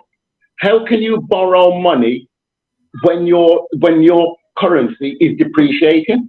That means we have to work harder to pay back every US. So when the IMF rolled up in 2013, the debt was 20 billion US, was 2 trillion Jamaican dollars, okay? At the end of 2022, the debt was 2.2 trillion Jamaican dollars. And we're told the debt has gone down. But the kicker is this: more than 3 trillion has been spent servicing it. Now that's the issue. 3 trillion has gone into the wind. 3 trillion. And the debt is more or less the same. That's fact. It's gone into the wind. Do you have any idea where that money went? It's gone in interest. It's gone in interest, and it's making the fat cats richer, isn't it? The West, The West is always exploits black countries, don't they? That's just a fact. You're going to Africa, the richest continent by far, and yet we have the most poverty because they're in there taking all the gold, diamond, uranium, copper, zinc, cobalt, you name it, they're stealing it. And the people don't get anything for it, just like we have in Jamaica with our bauxite. So there's always something that they have that they'll create to make sure that we're always in a situation that we're more or less a charity case. Why during COVID did the Jamaican dollar depreciate? Why? There's no reason for it to depreciate. None whatsoever. Why does it depreciate anyway? Why does it depreciate? Tell me why it depreciates. Explain it to me. Nobody can explain it. It's a situation where you look at all black currencies and they depreciate against the euro, the pound, and the US dollar and the Canadian dollar. They're worthless against those. Why? There's no explanation for it. There's no explanation for it. There really isn't. No, I mean, we're jumping around the subjects, but it's all within the debt. Oh, yeah, you did ask me what I would do, didn't you? What would I do, you said? Yeah, you asked me what I would do. Right now, I would go and renegotiate the debt. I would tell the people, this is what I'm going to do. I'd tell the world what I'm going to do. And I'd give the world the figures that I just told you, that we were at 2 trillion before and there's 2.2 trillion. So I'd show the world that we've been exploited, make the people know, and then we'll see what the IMF say, because then they'll be outed, won't they? Then they'll be exposed as to what they're doing. And then they will have to come to the table and say, well, yeah, you've got a point that we should do that. It is better. During the COVID time, I remember watching a news program with France, and France borrowed 6 billion euros, and they actually, the interest that they were charged was a negative interest rate, in that the lender gave them 18 million euros for borrowing money. Whereas when we borrow, there you go. Yeah. Our debt is tiny. Our debt at the moment is in the region of 15 billion US. That ain't money compared to other countries. France's debt is something like 3 point something trillion. They can't pay it back. That brings me to this point, that you're saying that debt is not a bad thing because a lot of countries operate on debt. Yeah. And you mentioned the US, Japan. UK, France, Canada, Japan. They operate on debt. So why is it a problem for us, but it's not a problem? I understand that they're considered like first world. And so when they borrow, their borrowing power is much stronger. Well, they have borrowing power, we don't. Right? So, but how does that work? And I'm asking you that question in the context of something you said. You said it must be noted that the goal is not to lower the debt to a specific figure, but to lower a ratio to a specific figure. Explain that, because we hear our finance minister talking about all of this stuff and people don't understand, they don't have a grasp of it. Can you explain it in just simple terms to us? Actually, well, no, I can't, because it makes no sense. when you're paying back your mortgage or whatever, you look at how much your mortgage is going down. You don't look at how much you're earning and then work out the ratio. What is it? What is this ratio? We'll need to know how much the debt is. That's what we want to know. Don't tell us about a ratio. And again, with this ratio, if you want to say the ratio, well, why don't we do it differently then? We don't have to reduce the debt. Why don't we do the opposite? Why don't we increase GDP? If we invest, we'll increase GDP, won't we? And if you increase GDP, and then the ratio will go down. That's the alternative. And that's what I'm saying. If you invest, you can increase the GDP, and the debt can stay the same, then your objective GDP ratio will automatically fall because the GDP is always going up. And we can invest. Yeah, I mean, that one is like, I have a friend who's steeped in the financial sector, and I was asking her about this ratio business. And you also mentioned, and she made the same point that you made, that countries operate on debt all the time. So the idea that you're paying down the debt is counterproductive to increasing GDP, because you could use some of that money that you're using to pay the debt to invest in whatever industry and people and then you make some money and you continue paying it off. And like you said, people are more concerned about what do I owe as opposed to what's the ratio. Exactly. All right. Now, one of the things he said that the Minister of Finance said that the ratio would be 79.7% on March 31st of 2023. Did he make that? Did he achieve that goal? No, because when you look at the numbers and work it out for yourself, you'll find that it's about 86%. So again, he just made it up. And when he said that about last year, he said at the same time, he said during the budget presentation, and he said when you look at the Jamaican debt, oh well, it's nearly the same as last year. It's just gone down a little bit, but the most important thing is that the debt to GDP ratio has gone down. Now, what he failed to tell the people was that the debt has come down by 31 billion, right? From 2021 to 2022, it came down by 31 billion. Yet we spent over 300 billion. Over 300. How can you spend over 300 billion for a debt to come down by 31 billion? You see, these are the things that need to be explained, and because we do not have any journalism in the country, that's the problem. No journalists ask these simple questions, because they only have to look. They only have to go on the Ministry of Finance website, and they can find the information there. But no questions are asked. All I'm saying is, Will, there are alternatives. If there are alternatives, why can't we put them on the table and the people then can decide, okay, then this Dr. Lennon is talking rubbish. He's an ass. What the government is doing is better. All I'm saying is there are alternatives. I digress a bit. But when you live here and you see the prices going up every day and you wonder how the poor people cope, I went in the other day and I thought, I'll buy a tin of butter beans. They've gone up from $200 to $250. 25% increase. Now, these butter beans, they're imported from Italy of all places. Italy they're coming from. And I look at where our food comes from. It comes from China, Thailand, I say some from Europe, America, China.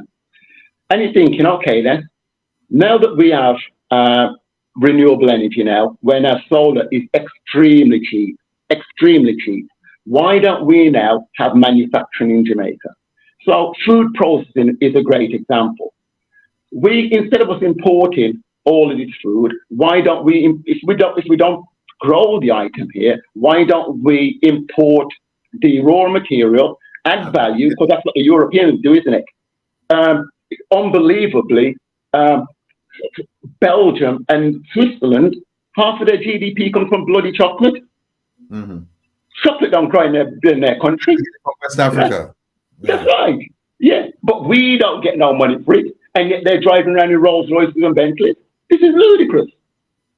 We need to now, in our country, where we have all the sunshine, we can use the wind and use our waste to create energy. We need now to say to them, no, we're not selling you anymore. We will actually process it in our own country. And yeah, if you want it, then you can buy it, but you're not buying raw material from us anymore. Simple. As I said, solar pays for itself in 3 years. As I said, I'm from England, and I'm shocked. Do you know Bentley motor cars? One of the most expensive motor cars, aren't they? Mm-hmm. Their company is in a place called Crewe, up north of England. Sun don't shine in them place there, no will. Mm-hmm. Once in a blue moon, you see sun up them place there, no will. It's solar powered. It's solar powered. In England, they've got solar powered factories, and we don't have one in Jamaica. Because the government goes around telling us, oh, we're indebted, we can't invest. And by saying that, it means that they can have the Euro-Americans coming over here, and then they can put in all of this infrastructure, and then they can take the money from it, where we should own the infrastructure. So it's a simple thing like solar-powered manufacturing, food processing for a first start. So these tins of beans that cost $250, if we were producing them ourselves, the things would be down to $150. Plus, we've created work. We've created work as well, haven't we? And those people are talking about climate change, etc. We've stopped all that the import and all, on the big boats of carrying all these tins over, because at the same time, we could be making these tins as well. We don't recycle anything in this country. We don't recycle because of JPS. JPS holds us back. Yesterday on the news, the IMF, the very bright IMF said that the Caribbean region has the some of the high electricity rates in the world. But they don't say a solution to that is that, they said because of oil, but they don't say the solution is go and invest in renewables because your country gets copious amounts of sunshine. No, they don't say that. No, they just leave it as it is and say the World Bank were instrumental, the World Bank were in us transitioning to natural gas. This John, is a ploy to keep us poor. Hold that point. Caller, go ahead. You're live on Reason with Rattigan. Yeah, thank you. The guest, John Lennon, pretty famous name by the way. We cannot. I can't hear him. No. Yeah, we can't hear you. Are you hearing me? Go ahead. Yes, your guest, I think your guest spoke about $150 million that the government pays to JPS, I guess, for energy. Here's my question to him, if you could answer this question for me. Why is the government paying JPS, which is a local company, even though most of it is owned by foreigners, why they're paying them in US dollars, especially seeing that they're assessing local customers in Jamaican dollars? That's a question that I want him to answer. Why they're paying them valued US dollars, since they're a local company. Another thing I want to talk about, though, and get his opinion on, he's saying that there's about $4 to $5 billion in the reserves or the NRI that's laying about there. But if you look at Jamaica's debt, you'll see that Jamaica's debt is about 11, 12 billion US dollars. And if the government were to take the $4 or $5 billion from the NRI and pay into that debt, then you're looking at about $7, $8 million deficit that they have, like another large long-term liability. The reason, in my opinion, why the government keeps all that money around is because it's one of the reasons why Andrew Holmes was boasting about this week that have you heard anything about anybody say anything about foreign exchange? Nothing about foreign exchange. The dollar's relatively moved stable, or it's stable. Here's the thing. The money in the NRI is what they use, at least some of it, to defend the exchange rate. So in other words, the Forex that has buyers and sellers, where there's generally more buyers than more sellers, and that affects the exchange rate inversely. What happens is the Bank of Jamaica comes in and they actually help out the selling section, meaning that if there's $100 million that's requested by the buyers and there's like $90 million by the sellers, then the Bank of Jamaica would come in and they'll put in that $10 million to keep the Jamaican dollars from moving in a negative direction. Bank of Jamaica just said a few months ago that they had to use dollars over the last year or so to defend the foreign exchange. So the reason why the foreign exchange has not devalued further is because the Bank of Jamaica using money from the NRI to do that. That's one of the reasons. The other reasons are external shocks, obviously. And I know the government recently got some, that to defend external shocks like hurricanes and things like that. But despite that, they still want to have some money in the event, they need money to put the country in a path of the quickest recovery possible. That's why they have that money around. So yes, the government has the $4 to $5 billion there, but their debt is $11, $12 billion. So if they were to use that and pay that off, it's still a long-term liability of $7 million. I don't necessarily agree with the government. I agree with mostly what you're saying, but I would like you to opine on these things. And my first question, like, why is the government giving JPS, a local company, US dollars when they're assessing locals in Jamaica by Jamaican dollars? Thank you. All right, thanks, caller. John, you hear that? The first question is, why is JPS? No. It's in Jamaican dollars, but it's just easier, isn't it, to talk in US because the US stays at a certain level. In Jamaican dollars, it goes up by 10% every year. And when you convert it to US dollars, it always remains round about the same. You with me? It's always around about 150 million. So it was 150 million in 2013. That would have been 1.5 trillion Jamaican dollars. But today, I mean, so it'd been 1 trillion Jamaican dollars, but today it'd be 1.5 trillion because it's now because back then it was 100 Jamaican dollars to the US, and now it's 150 to the US. So that's why I always say I put my numbers in US because that's a more stable, where the Jamaican dollar goes like that. If we put it in US, then you have a stable line that you can link to. Yeah, but I'm still trying to figure out the answer to the question, or what you just said, because the caller's main point is Jamaica is JPS is a local company. Yeah. So why is it that they're being paid in US dollars because of the exchange rate? No. I'm not saying that they're paid. I'm saying the figure that they're paid is 150. I'm not saying they get paid in US dollars. I'm not saying that.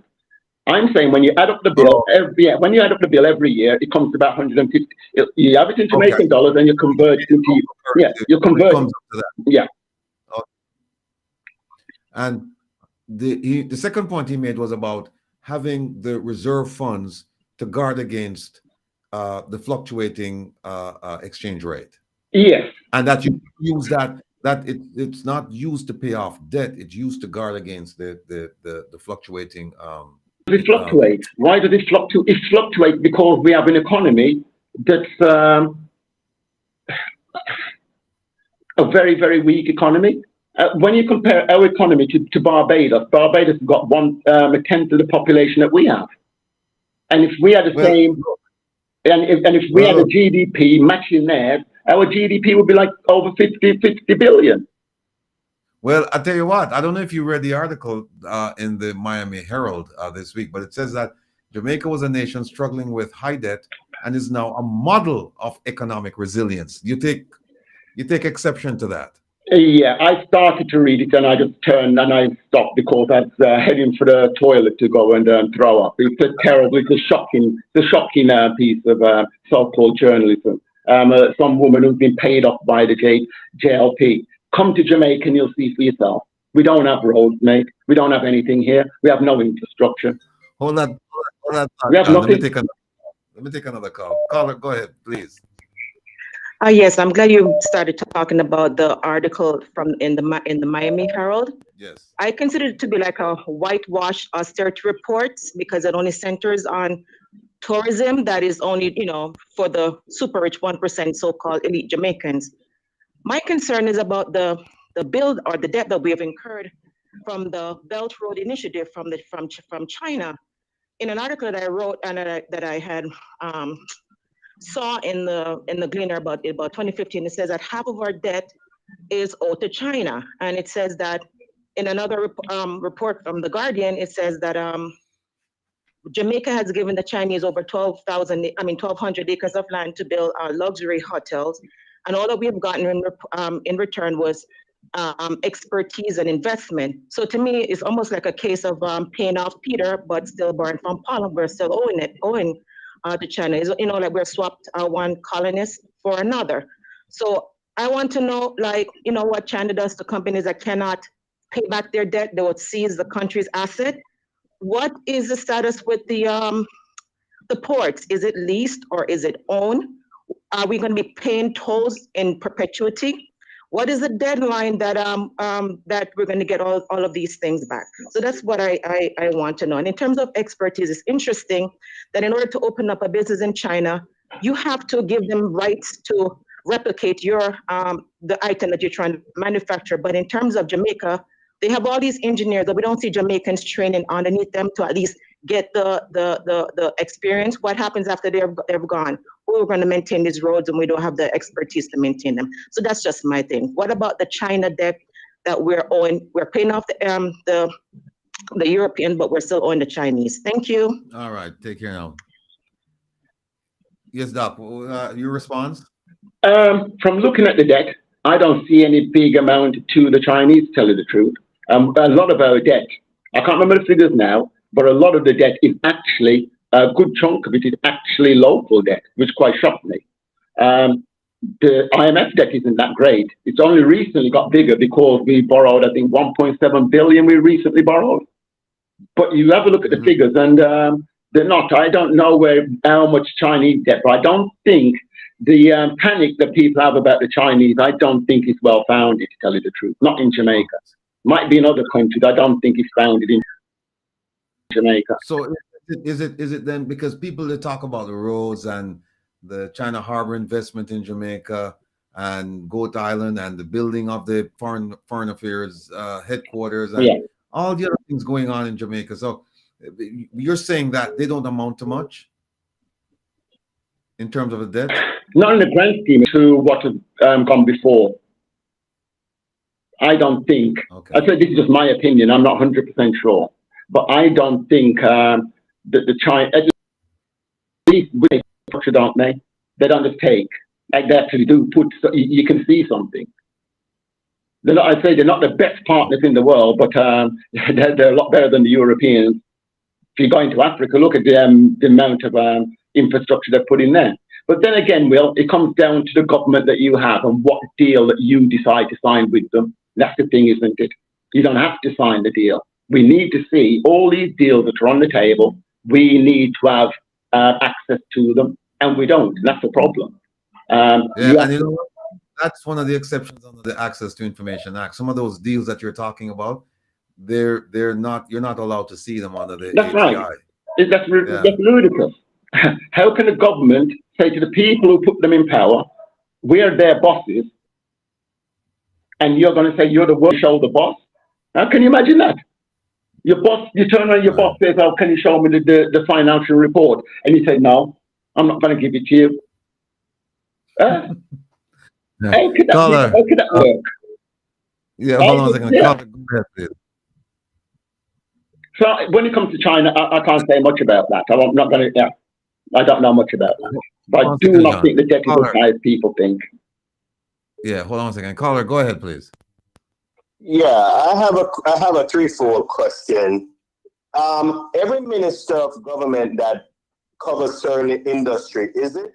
There's still a law where they get whatever investment they bring into the country, they gotta get a piece of that. And is there still outside forces like the old money from Britain, US that still control and dictate what the government do in terms of investment development? I know in the past with the IMS, there was stipulation in building schools, building road, and all of the above. Is there still outside force that is dictating? I know China comes in and it's sort of free flow with China. China just wants to have a presence in this side of the region. Can you stipulate on that? Okay. John, you want to respond? I don't understand the question, to tell you the truth. Could you? I don't understand the question. He was talking about outside influence, saying that are there outside influences impacting Jamaica? And I think the answer to that would be like the IMF, IDB, World Bank, because you're borrowing from them, and there's certain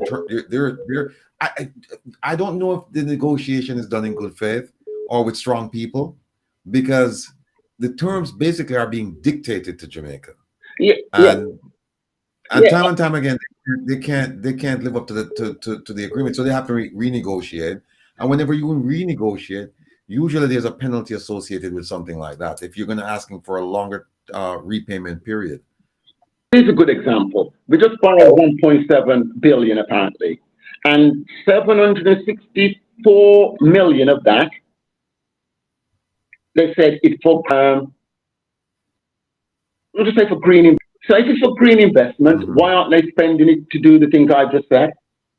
That's what should be done. It should be investment. Right, but they have a wind farm in what is it, Manchester? They have a wind farm in Manchester. I don't know if they have a wind farm. What's the place called again? This is owned by outside company, not by Jamaica. If they have any interest in it, there's a very little interest, not a controlling interest in it, just as they have sold out the rights to JPS. I mean, what influence they have in dictating? Why wouldn't the Jamaica government, come in and put in solar farms, so to speak, that will lift the burden on poor people? And that's why my question was here more on what kind of force, what kind of power outside forces have dictated how they develop the country. Okay, I'll answer that now. Yeah. All right, call, give John a chance to answer that while I take it. I'll listen to his response. Yeah. Well, Caller, go ahead. again, I'm saying, me will. Oh. Hold on one second, John. Yes, caller. Good evening. Go ahead. Yeah, good evening. Good evening. Yes, even Mr. Rattigan, Mr. Lennon, and your listening audience. Yeah, I want to address something that Mr. Lennon did bring up about the debt compared to the GDP. Yeah, what I want to say now is that the rise of the GDP could easily erase the debt because Jamaica industries can generate the capital to do that. But what the government have done is that in every industry in Jamaica, they create red tape policies that prevent majority of Jamaicans from meeting the requirements to set up business in those industries. For example, reggae music as an industry, right? It's summer now, and in Europe, the reggae festivals in Europe generate billions of dollars annually. But in Jamaica, we hardly have world-class reggae shows that could boost the economy. Mm-hmm. Next one, tourism, red tape keep out majority of Jamaican people from participating in tourism industry. The most participation is be wage slaves. Ganja industry, ganja can make hundreds of byproducts. Same thing, red tape keep out most Jamaicans. Brand Jamaica is a multi-billion-dollar industry worldwide, but other people capitalize off it. If Jamaica government would secure the intellectual property rights of Jamaican merchandise, that is a next multi-billion-dollar industry. And then we could set up manufacturing factories all over the country. They produce Jamaican merchandise, tracksuit, t-shirt, shoes, everything, man. Okay. Bottled water, multi-billion-dollar industry because one bottle of water is more expensive than gas. So we have the industries to do the thing, but government policy prevent the people from doing this business, and they set it up now that's only a handful control the industry and then use the people as wage slaves. Okay. Yeah, I understand that you're providing alternatives, but do you have a question? Yes. The question is that I want to ask Mr. Lennon is by what mechanism could citizens use to reverse these policies that the government use to create red tape to block out the people out of the industry? Thanks for the call. Thanks for the call and the question. All right. John, go ahead, please. The first question was about, not that lady, the one before. He's talking about outside influence, I think was the question, wasn't it? Yeah, outside influence, yeah. Well, yeah, as we discussed before, the IMF, World Bank, as I said, there are all kinds of stipulations into what we can and can't do, and we, the people, are not privy to it. And it seems apparent to me that investing in renewables, we can't do it. It has to be done by the private sector. We have in this country the UNDP, United Nations Development Program, and I sent about in renewables, pay for itself in 4 or 5 years, instead of having private investors coming over.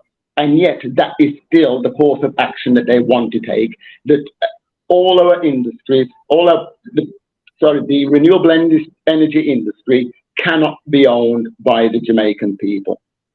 There's two good examples of that. They've got there's a policy going on, a pilot study where they're taking 30 schools off the grid, and it's in the hands of a Canadian company. As I said, it's simple. Solar pays for itself in 4 years, and we invest our money to do it. In 4 years' time, it's paid for itself.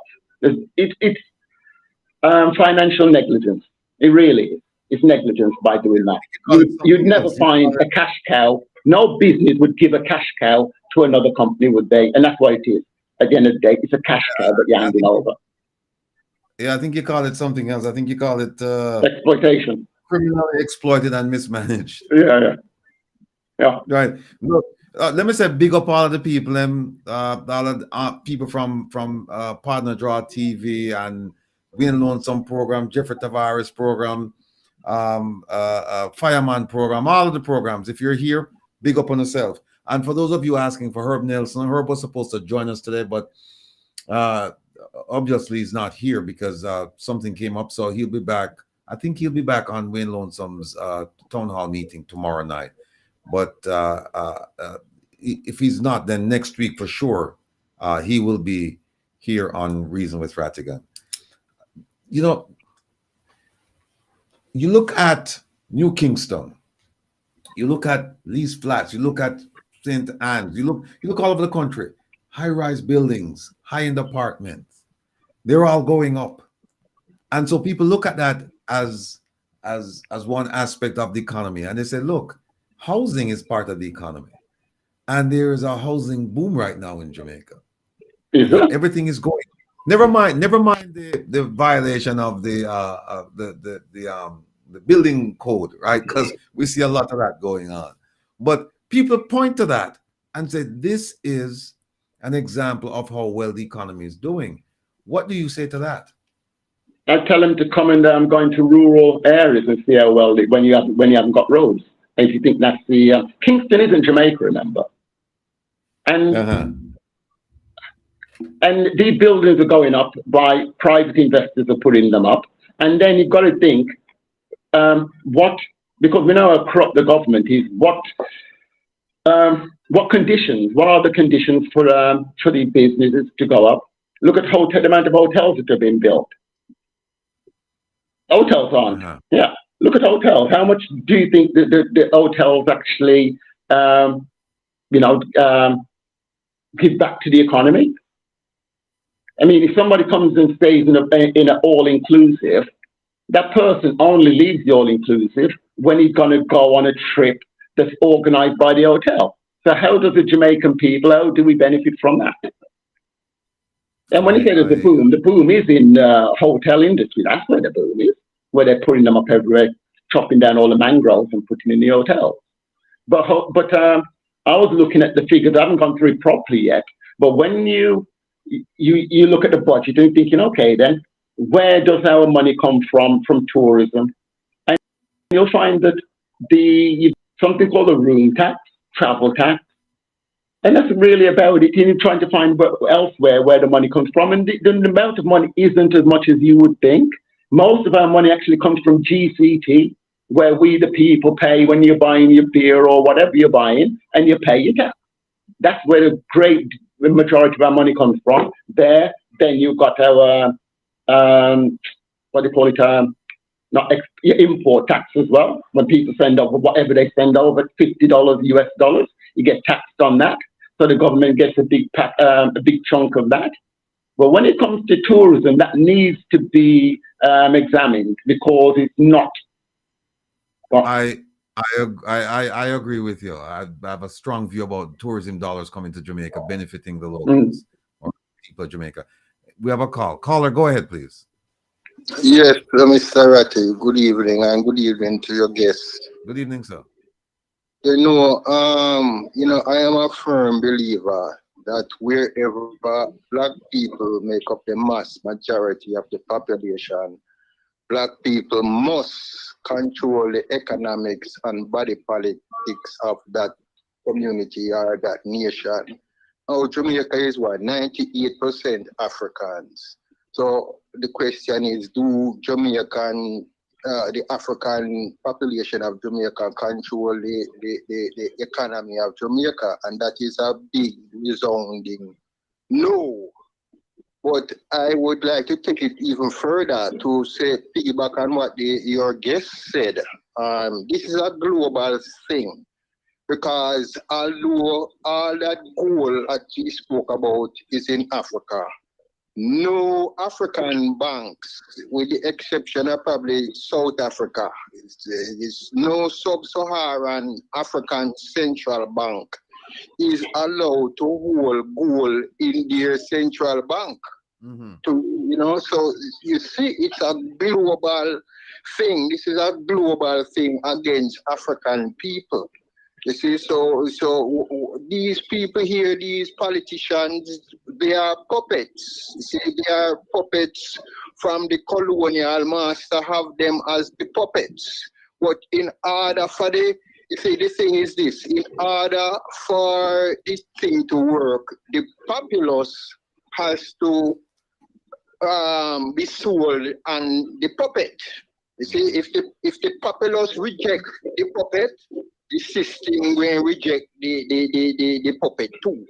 You see what I'm saying? And that is what you see happening now in Jamaica. You might see the royal family step in and say these people got to go or whatever, so they could put their other face on it. You see? So it's all a game, as I say, it's psychological warfare on a state level, and the only solution for African people is Garveyism, is to go back to Mr. Garvey. I'd like to close with this. In Japan, the philosophy and opinions of Marcus Garvey, the book, is required reading for all Japanese students before they leave high school. They have to read that book. And in Jamaica, where producer Garvey, you know what the deal is. Anyway, thank you, gentlemen. All right, take care now. Thanks for the call. I didn't know that. The Japanese have to read it in Garvey in school. Yeah, well, I agree with them 100%. We all our schools should have to read Garvey. Can't argue with that. Somebody asked a question in the chat room that says, how can we pay off the loan to the IMF and get rid of them out of Jamaica? Is that possible? I think it is possible. I think the people have to take to the streets, won't they? But the gentleman before was saying that we have a system, don't we? And the black people are at the bottom. And you can see that in Jamaica. Now, going back to JPS, you said about JPS, the government wants to keep JPS profitable at all costs by the looks of things. That's why we never hear anything in Jamaica about the viability of solar. If VJ or in the cleaner, you never see anything about it. Because if people then started putting more and more solar, it would mean the JPS business model would crumble. That's a big problem. And a bigger problem is that they've signed up this contract to put in all this LNG and spent this billion that they should never have done. It should never have been done. I'm going to digress a tiny bit here, because an energy policy, you need to do, when a country looks at an energy policy, what they're supposed to do is develop something called an integrated resource plan. And in that, you see your short-term, medium-term, and long-term projections. What do you want to be doing with your energy? There's not one. There isn't one until 2018. You cannot find one before that. After they've got the LNG. So all of this chat about when they put in the LNG, when Philip Powell met with the IDB and the World Bank, there are minutes, and those minutes should have created a IRP to show the people why we have LNG and not solar. But there's nothing there. We don't have any evidence of them looking to see is solar a better option. Waste to energy is another thing that really, really gets on my nerves, I must admit, Will. We have no solid waste management in Jamaica, yet we could have sustainable solid waste management if we utilized all our organic waste. But instead, it's all dumped all over creation. It's everywhere. You'll see it floating out into the, dumped in the gullies and just dumped everywhere. All of this waste that we have could be, again, creating jobs to collect it, then creating the factory, you have workers there, and then you're producing gas or you're going to produce electricity. And so it's paying for itself. All the way back in 2009, they talked about waste to energy. 2009, 14 years ago. And to this day, we don't have it. If we had waste to energy, we would have proper waste management. We wouldn't have all this plastic and stuff floating everywhere. And we don't have any of it because of JPS, because we are forced to have high electricity rates. And when you're forced to have high electricity rates, it means that your education system, you don't have any manufacturing, so your GDP is going to be low, so your budgets are going to be low, so you don't have any money for education. And when you don't have any money for education, what have you created? You've created now for America and Canada, now they have a lovely pool of cheap labor throughout the Caribbean and South America, where the people are poor, so they can just drag them out and take them to their countries, to the farm working, and the price is down because they come down here and take our cheap labor. So it's good for them. Our situation that we have here is very good for them, where we're not educated, because somebody like me is educated. Obviously, I'm not going to go and do farm working. So they've made sure keep us in poverty, so they've got us uneducated, and so they've got this lovely big pool of workers who are educated. They can lure them away with higher wages, so we don't have any teachers. Our best teachers go because they're going to pay them more, they lure them away. They can lure away our doctors, our nurses, so we're always going to go that way. We can only start going up if we have an economy, if we change the economy. And one way to change the economy, we must have manufacturing. And the manufacturing that we can have, I'm not saying we're going to start manufacturing cars and mobile phones. China didn't do that, did they? You start at the bottom. You start making things.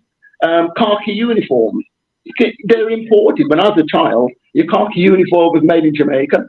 Now they're coming from India and China. Yeah. I'm not saying... Hold on one second. Hold that point. Caller, go ahead, please. Hello. Yes, sir. Mr. Rattigan. Yes, sir.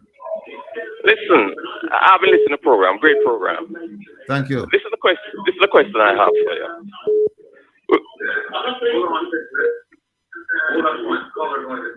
Yeah, Mr. Rattigan again. Great program. Thank you, sir.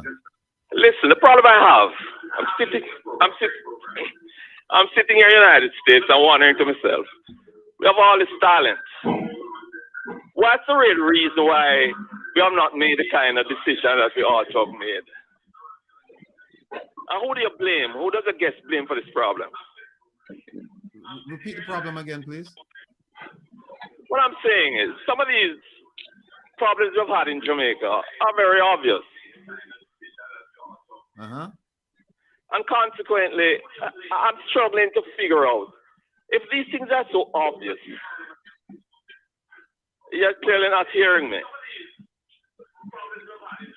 No, we can hear you. We can hear you.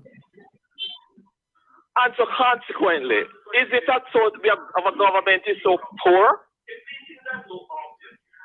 All right. I tell you what, I've got an answer, and I'm sure John has an answer for that. Stand by. I'm going to hang up so that other people can call in. But listen to the answer. All right. Great, my friend. All right. Take care now. Be well, John. You hear the question, right? If the problems they're in your face, they're obvious, they're observable, then why is it nothing has been done? Let me provide my take on it. My take on it is this: the politicians are stealing Jamaica blind for decades, right? And hold on, let me see what this is. Caller, go ahead, please. Okay, so this is my question. How about, it's Nicole again. How about we see what the problem is? How much did you say that we owe the IMF? John, how much do we owe the IMF presently? Well, we just borrowed 1.7 billion, so it's in the region of about 2 billion now. Because the IMF isn't the biggest. They haven't got the biggest debt. And there is Biggest long story. there's about what 2.5 million to 3 million Jamaicans living in Jamaica. Yes. Yeah. Okay. And how much is there in the diaspora that live outside Jamaica? They're saying that it's about the same number, but roughly about 3 million. Okay, so let's call it that we have a roughly 6 million total, right? Mm-hmm. Okay. It's enough time for us to stop. We can't wait on the government no more. We have to take the horn by the bullet, and we have to deal with it. If every single one of us, and this is in US, if every single Jamaican contribute, we have to find a way how to make sure that we're contribute directly into the IMF to say, okay, we're giving $1. Every single person give $1. We get rid of them, and we start by doing that. Every single person pay $1 for the debt just to get rid of them. Well, let me ask John the question. John, would that work? As I said, there's all kinds of stipulations, isn't there, that we don't know about. In theory, it should work, shouldn't it? In theory, it should work, but I can guarantee there's some stipulation that say, no, it can't be done here or whatever. We don't know, do we? It should be able to be done. Yeah, that's right. Every Jamaican, you get every 6 million Jamaicans all put in 100 US, those who can, and then we're going to easily cover that, aren't we? We can cover some of the debt. Okay, then now Ratty, Uh-huh. since I know and I respect you. So here's it. How can we find out what the stipulations are on the debt that we owe? So that we know, can we sue to get that be released, like how the debt is? What are the stipulations on the debt? And we have to attack it one by one. We have to either sit down and be part of the solution. We could talk about this until a fat lady meeting. Okay? We have to decide now. We're not going to talk about it anymore. We're going to be about it. So how do we find out? Can we do a lawsuit to find out exactly what are the stipulations behind whoever we owe? We want to know. We want to put on the table so that if every single Jamaican, whether living on the island or outside, can help, and who could pay $2 instead of $1 because there's somebody that won't be available or won't be able to afford $1 US, then we pay. If we see we can afford 10, we pay whatever it is, and we want to get the monkey off our back. How do we get the monkey off our back? We're over it. It's the time it's all about now. Let's put up or shut up. So how can we get together? Rattigan, can you reach out to me and help me? I will be the litigant on this. I just need your help and your guidance.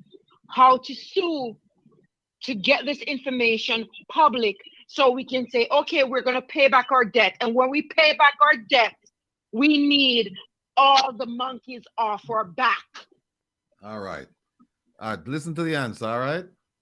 And you need to get with me for the lawsuit. I'm dead up serious. All right. Well, I tell you what, give me a call after the program and we'll talk further. Okay, thank you.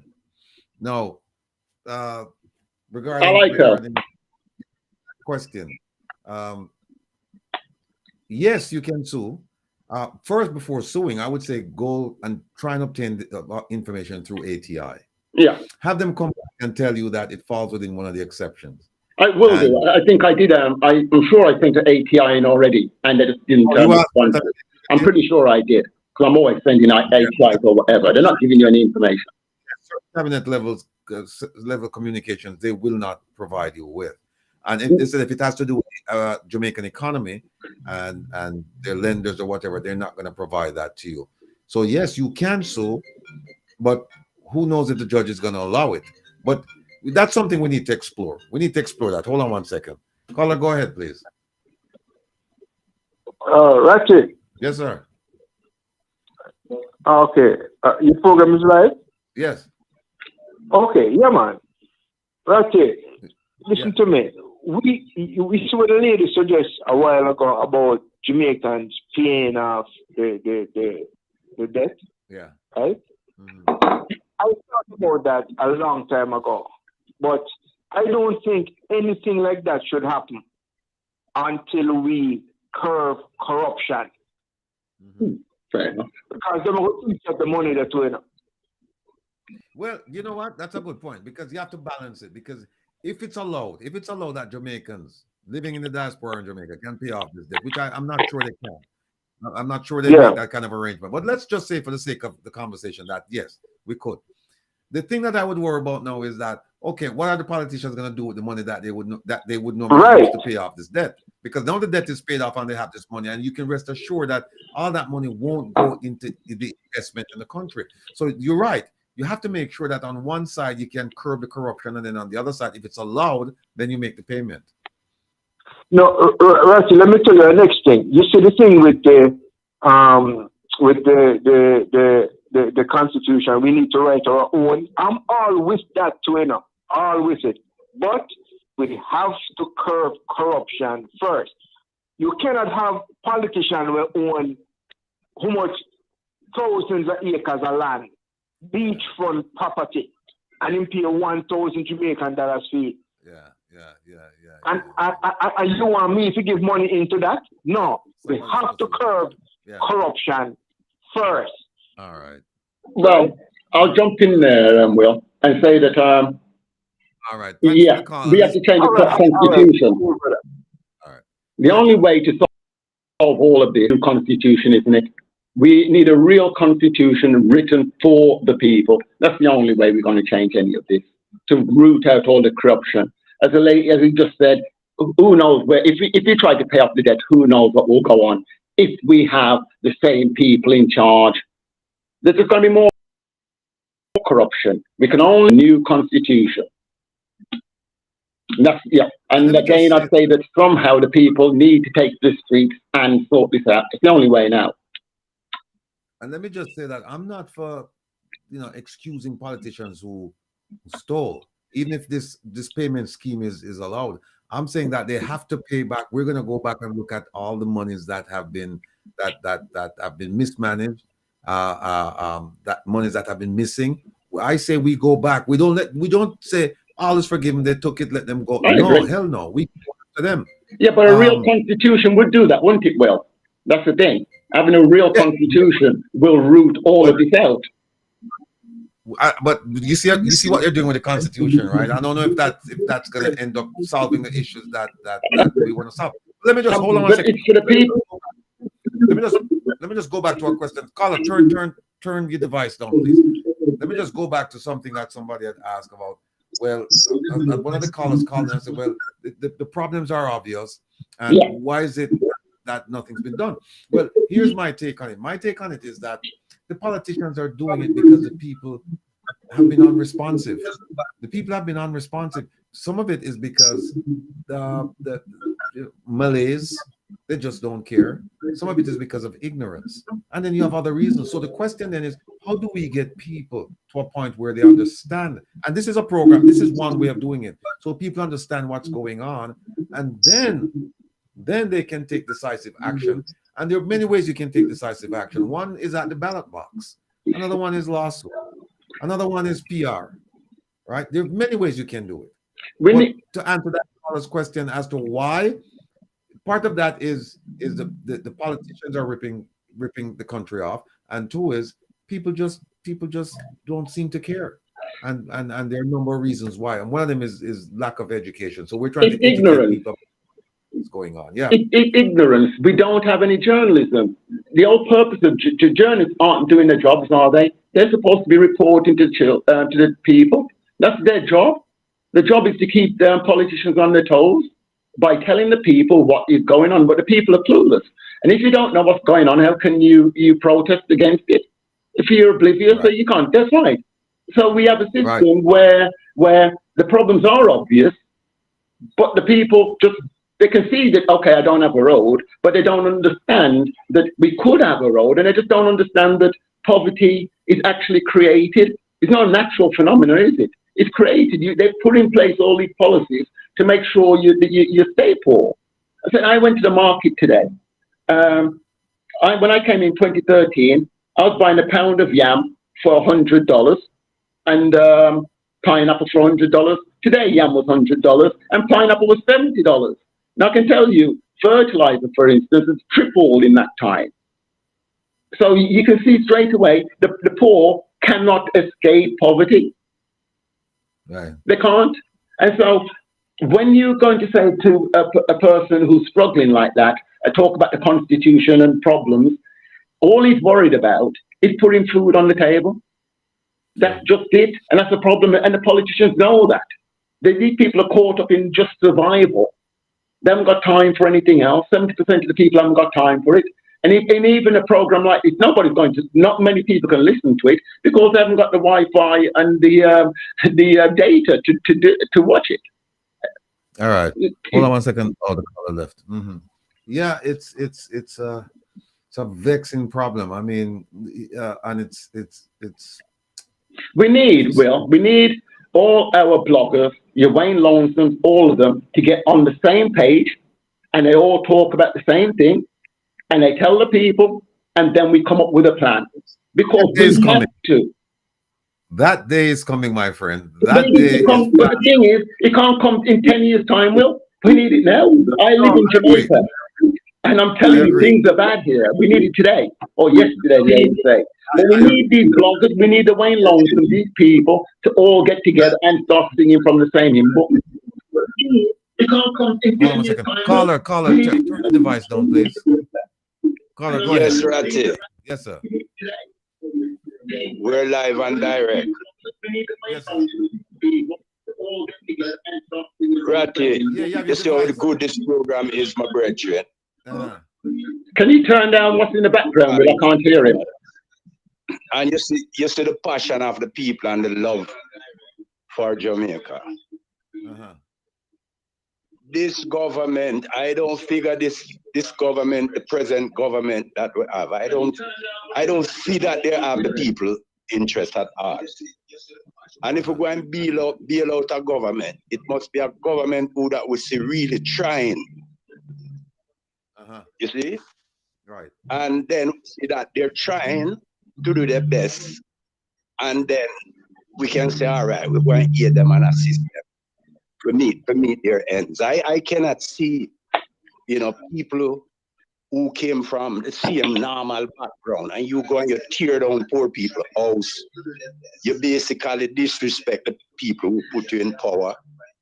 If it's like a government like the Marcus Garvey government and any one of those other government, a new government come in and we're trying now to straighten out the IMF. We in the diaspora will hand to hand and help them. But this government is not a government that I see have the interest of the ordinary people. It doesn't. From you have this program, you don't see none of these politicians calling in to say, well, they really care about what you're trying to do. As a person who leave Jamaica, uplift yourself and want the best for the country. He is not a person. They don't care about the ordinary people. And we see that in every aspect of their behavior. Respect my brethren. Yeah, man. Thanks for the call. Respect for what they is doing. Respect for what they is doing. Carry on, because we are with you, All over the world, people is with you, my brethren. Thanks a lot. Much appreciated. We need to get the people behind us, Will. We have to get the people behind us. We have to get, instead of 3 million people in Jamaica, and we need to get hundreds of thousands involved. That's the only way we can get change. The government are comfortable because they know that the guys who are blogging, a few people, revving up the people doesn't help. Just winding them up doesn't help. You've got to say that you've wound them up and say, now, this is what we're going to do. This is the plan going forward. We have no action plan. All we have is people complaining about stuff. I'm not being arrogant or anything. I'll complain, but I'll complain and have a solution. They're two different things. One's just moaning, and there's one about having a solution. And Jamaica, we have solutions. There are solutions for our problems. I see that in your communications where you identify the problem and then you put possible solutions. Now, people may agree or disagree, but at least you're trying to address the problem. You're not just whining and complaining. So, yeah, I give you credit for that. And that's where we should be. And I'm hopeful based on the things that I'm seeing. I'm hopeful that sometime in the near future, but like you said, we don't have forever. We don't have 10 years, right? There's an election within the next 2 years. At least 2 elections, actually, local government and the general election. There are 2 elections within the next 2 years. Question is, what are we going to do between now and then? Caller, go ahead, please. Hello? Hello? Oh, they're gone. So, I just want to say we're going to run the show for another 21 minutes. We're going to leave at 6:30. I was planning to leave at 6, but, the conversation is going. I have a bunch of things that we haven't talked about. And then for you, John, there are like 2 other issues. We're just scratching the surface of the Yeah, debt we are issue. scratching it. Right. And there are 2 other issues that I've read the material you sent me. And I mean, it's deep. We need to go through those things. So in advance, I'm telling you that I'm asking you in advance if you would be willing to come back next week, Oh, because with we pleasure. have, and even next week, I still think that we're not going to get through all of the issues that you raised. And I can see where it's causing great interest in the chat room. People are, they're talking about the issues, and I've always said the first step towards taking decisive action about anything is to speak to people, understand what the issues are, then you come up with the solutions. Hold on 1 second, please. Yes, caller, go ahead, please. Yes, my name is Neville Gopi. Raleigh Gopi. Raleigh. Yo. Oh, whoa. Yeah, see, from what you find it on YouTube, I mean, I try to call you, I can't get through to you. Okay. Let me turn on this thing, I know. Because I just say it live.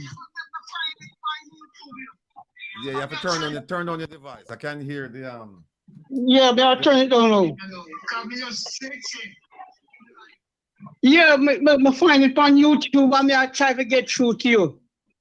All right. And when me I say is this, boy, I love where you keep the word and on them too, Yeah, man. The politicians, them at Jamaica, you keep them on them too, man. I respect that, man, where you going with. Bless up, brethren.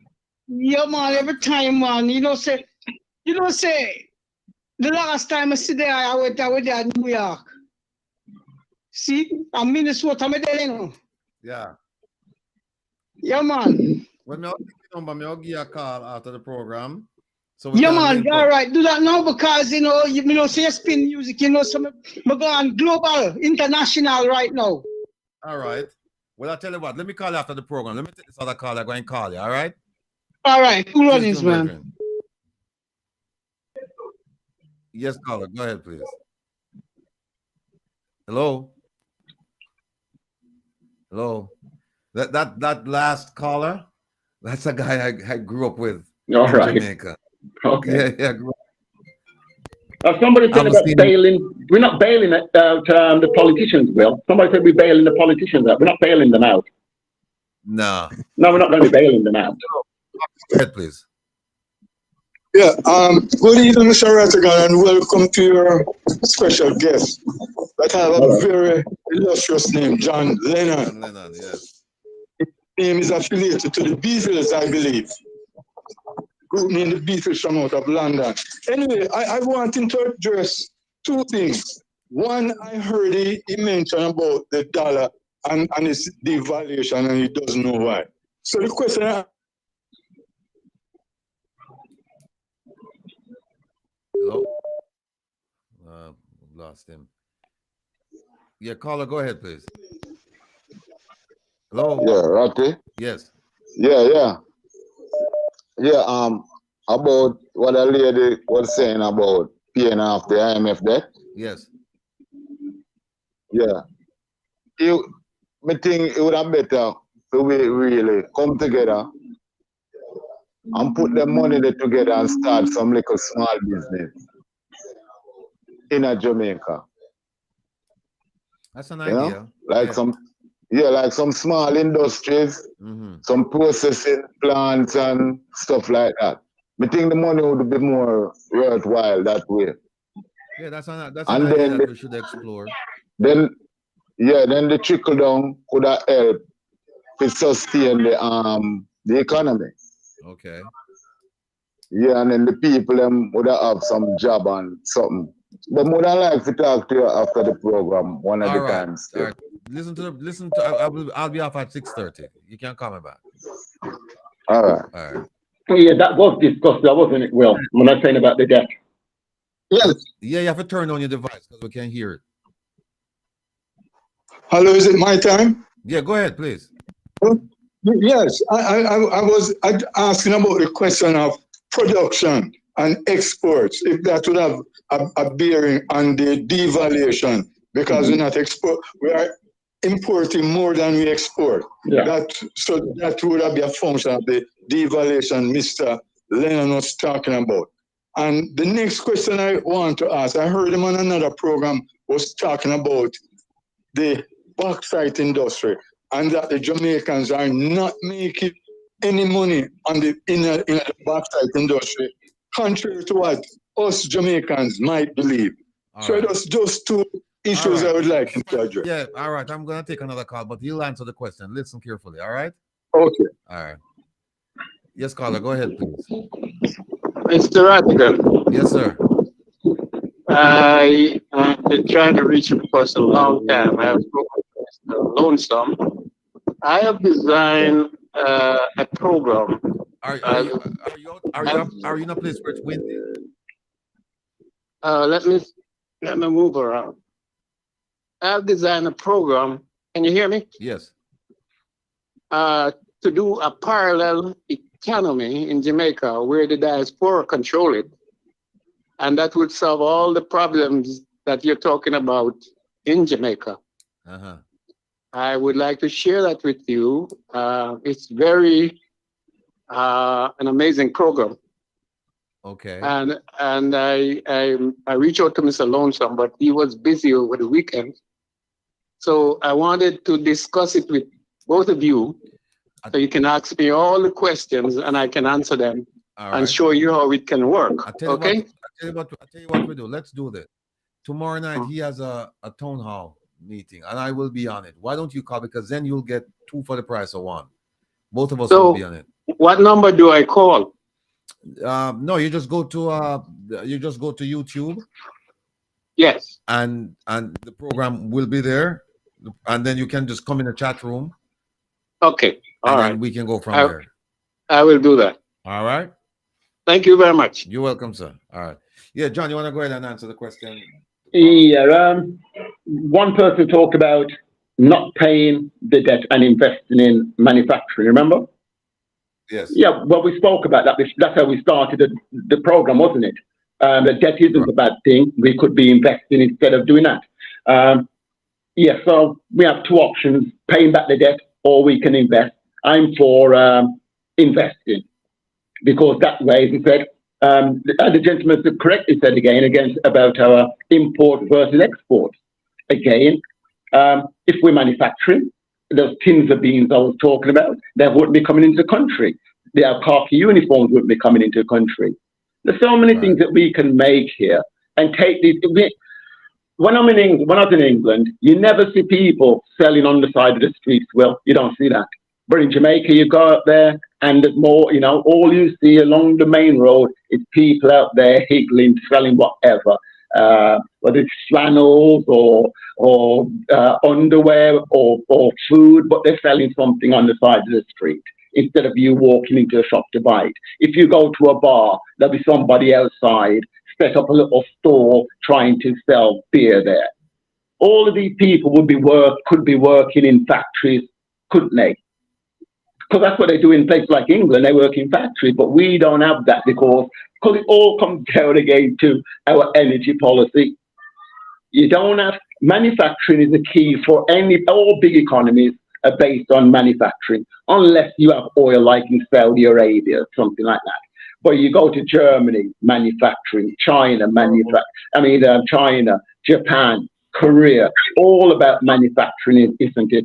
We must manufacture. We must change our economy. And when we change our economy, then we can have money to plow into education, because we cannot continue on this route that we're on now. Our children can't read and write now. Don't make anybody fool you about these numbers they're telling you. They're rubbish. 2 years, call it 3 years of that COVID. meant the children weren't in school, and yet you have them graduating. This is ludicrous.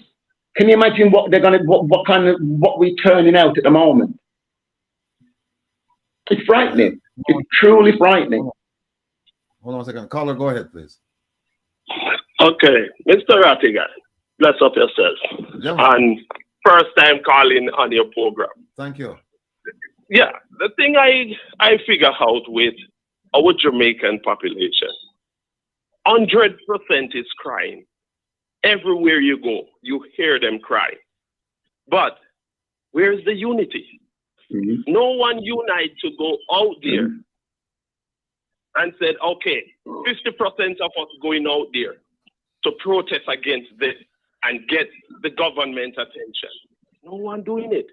But yet still 100% crying, 75% crying. So without we unite, we cannot move forward. How are we going to move forward? And that is what I'm seeing. I heard everyone. I watched even Andre's program. Andre said yes, because I'm not living in Jamaica. I'm living in Canada. And I see the pressure going across. And I keep on saying they don't unite. Sometimes I'm very upset that I'm here. Dying to go to Jamaica to help. Right there. Let me ask you a question.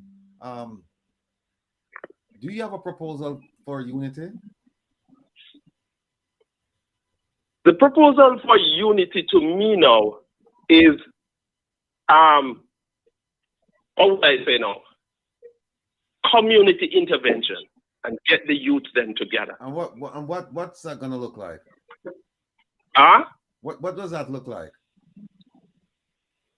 It's poor right now to get the youth them together, because no one going in there to unite the youth them, unite the population to say, let's go. There's nothing. Everyone cry, and then when it's time for it, everyone just sit down. Oh, I'm not going nowhere. No, but what I'm trying to find out from you is, because I'm interested in what you're saying, believe me. And so because I'm interested in all kinds of solutions, right? And so I'm trying to figure out from you, this community intervention, what in your mind, what does it look like specifically? Is it like a youth club? Is it like after school learning? Is it like a Girl Guides or a Boy Scout type thing? Is it mentoring? What form will it take, and what will it look like? I think it will take the youth club. Find someone in the community that everyone look up to and have him to unite the community. Youth club, soccer game, which I know that help a lot of clubs in Jamaica. When I'm growing up, it's like soccer unite, cricket unite the youth them together. We got to get something to unite the people together. And I don't see. You don't see it happening? No, it's not happening. And even the councillor, the MP of the community, they only come out when election. Well, but after election, where are they? They're gone. By and large, that's there's a modicum of truth to what you're saying. I know of certain constituencies where they don't see certain MPs. They don't see them as often as they should. And right. So yeah. But the thing and is, I said to myself, if we have a lot of community intervention, people, seniors, even the police, politicians, go inside there, helping the community bit by bit. We have a less, even the crime rate will go down. Create jobs for the youth then. Just like even what the lady said earlier on. I agree with her. But the thing is, these leaders where the corruption at the head, we got to get rid of. Well, you won't get any argument from me there. I agree with you 100%, you know. Yeah. And I would like to be at the forefront of that movement. So we got to get rid of it. If we can't get rid of it, we should have some news next week about how we move forward, because I'm all about that. Because the issues, I mean, what I'm hearing frustration on the part of callers and people writing in the chat room, because everybody knows what the issues are. Or most of us know what the issues are, right? So what we're doing is like basically we're commiserating amongst ourselves. We're saying, hey, and we're preaching to the choir. So now it's time for us now to start reaching out and getting new to do The conversion, solution. to do Get the conversion, solution. yeah, to get people to all come in and sing on this from the same hymn book. Yeah. So that's where we are. But anyway, thank you for your call and enjoy the rest of the weekend. Okay, Mr. Rattigan. Bless up Take care. yourself and continue to do the good All work, right. brother. Thank you, sir. Bye bye. Yes, John, we're coming down. We have 6 minutes left. Man, it's been it's been a whirlwind. It's the time of flow. Yeah. There are solutions. Well, that's the thing. There are solutions, but the people just don't know.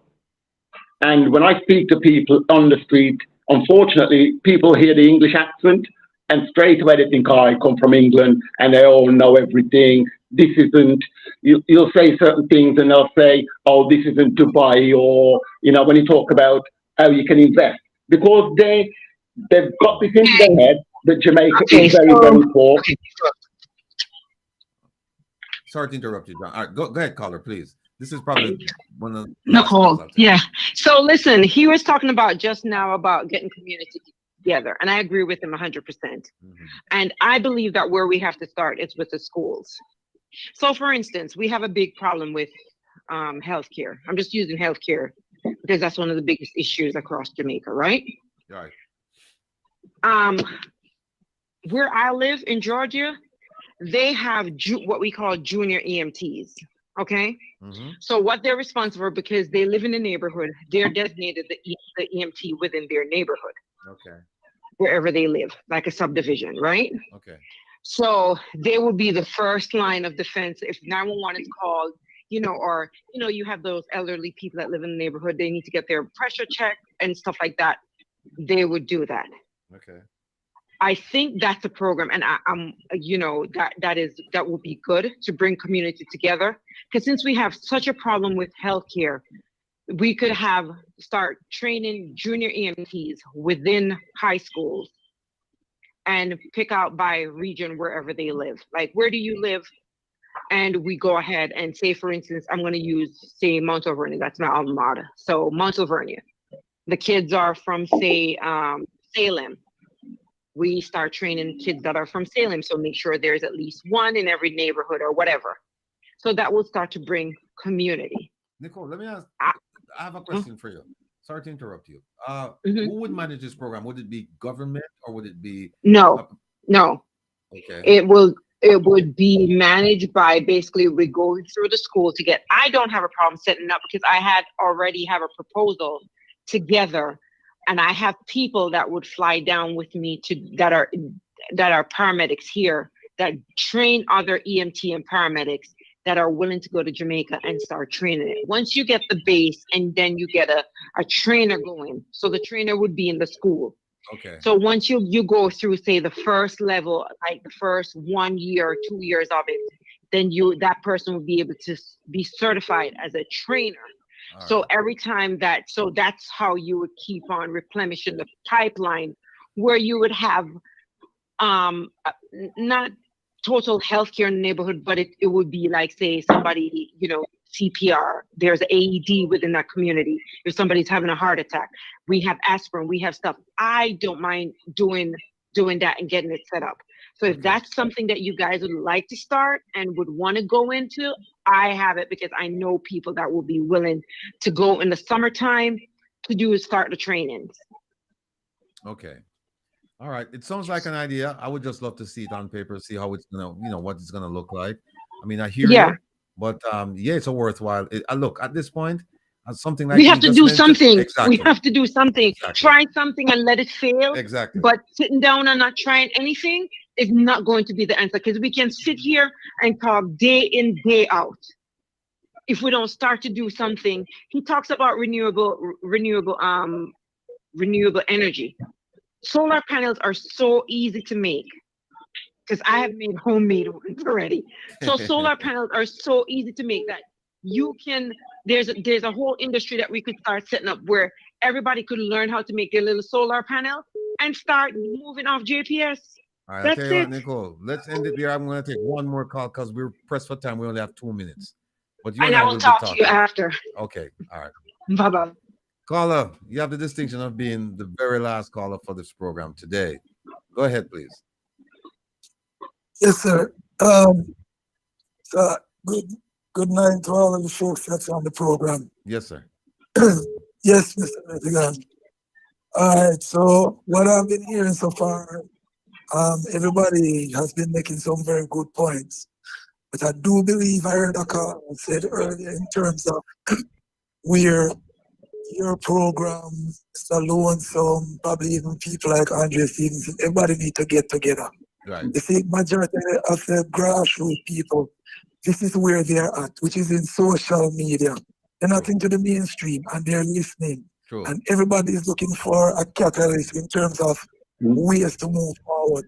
Now, a lot of the ideas that I've heard, again, are good ideas, but everything is tied to the corruption. That's the problem. So no matter what the people want to implement, like one individual was saying about us putting together money as people in the diaspora and then paying off the debt. The problem is that you have these, the root of Jamaica's problem is the corruption, is the politicians, the elite, those 1%ers who are up there driving everything.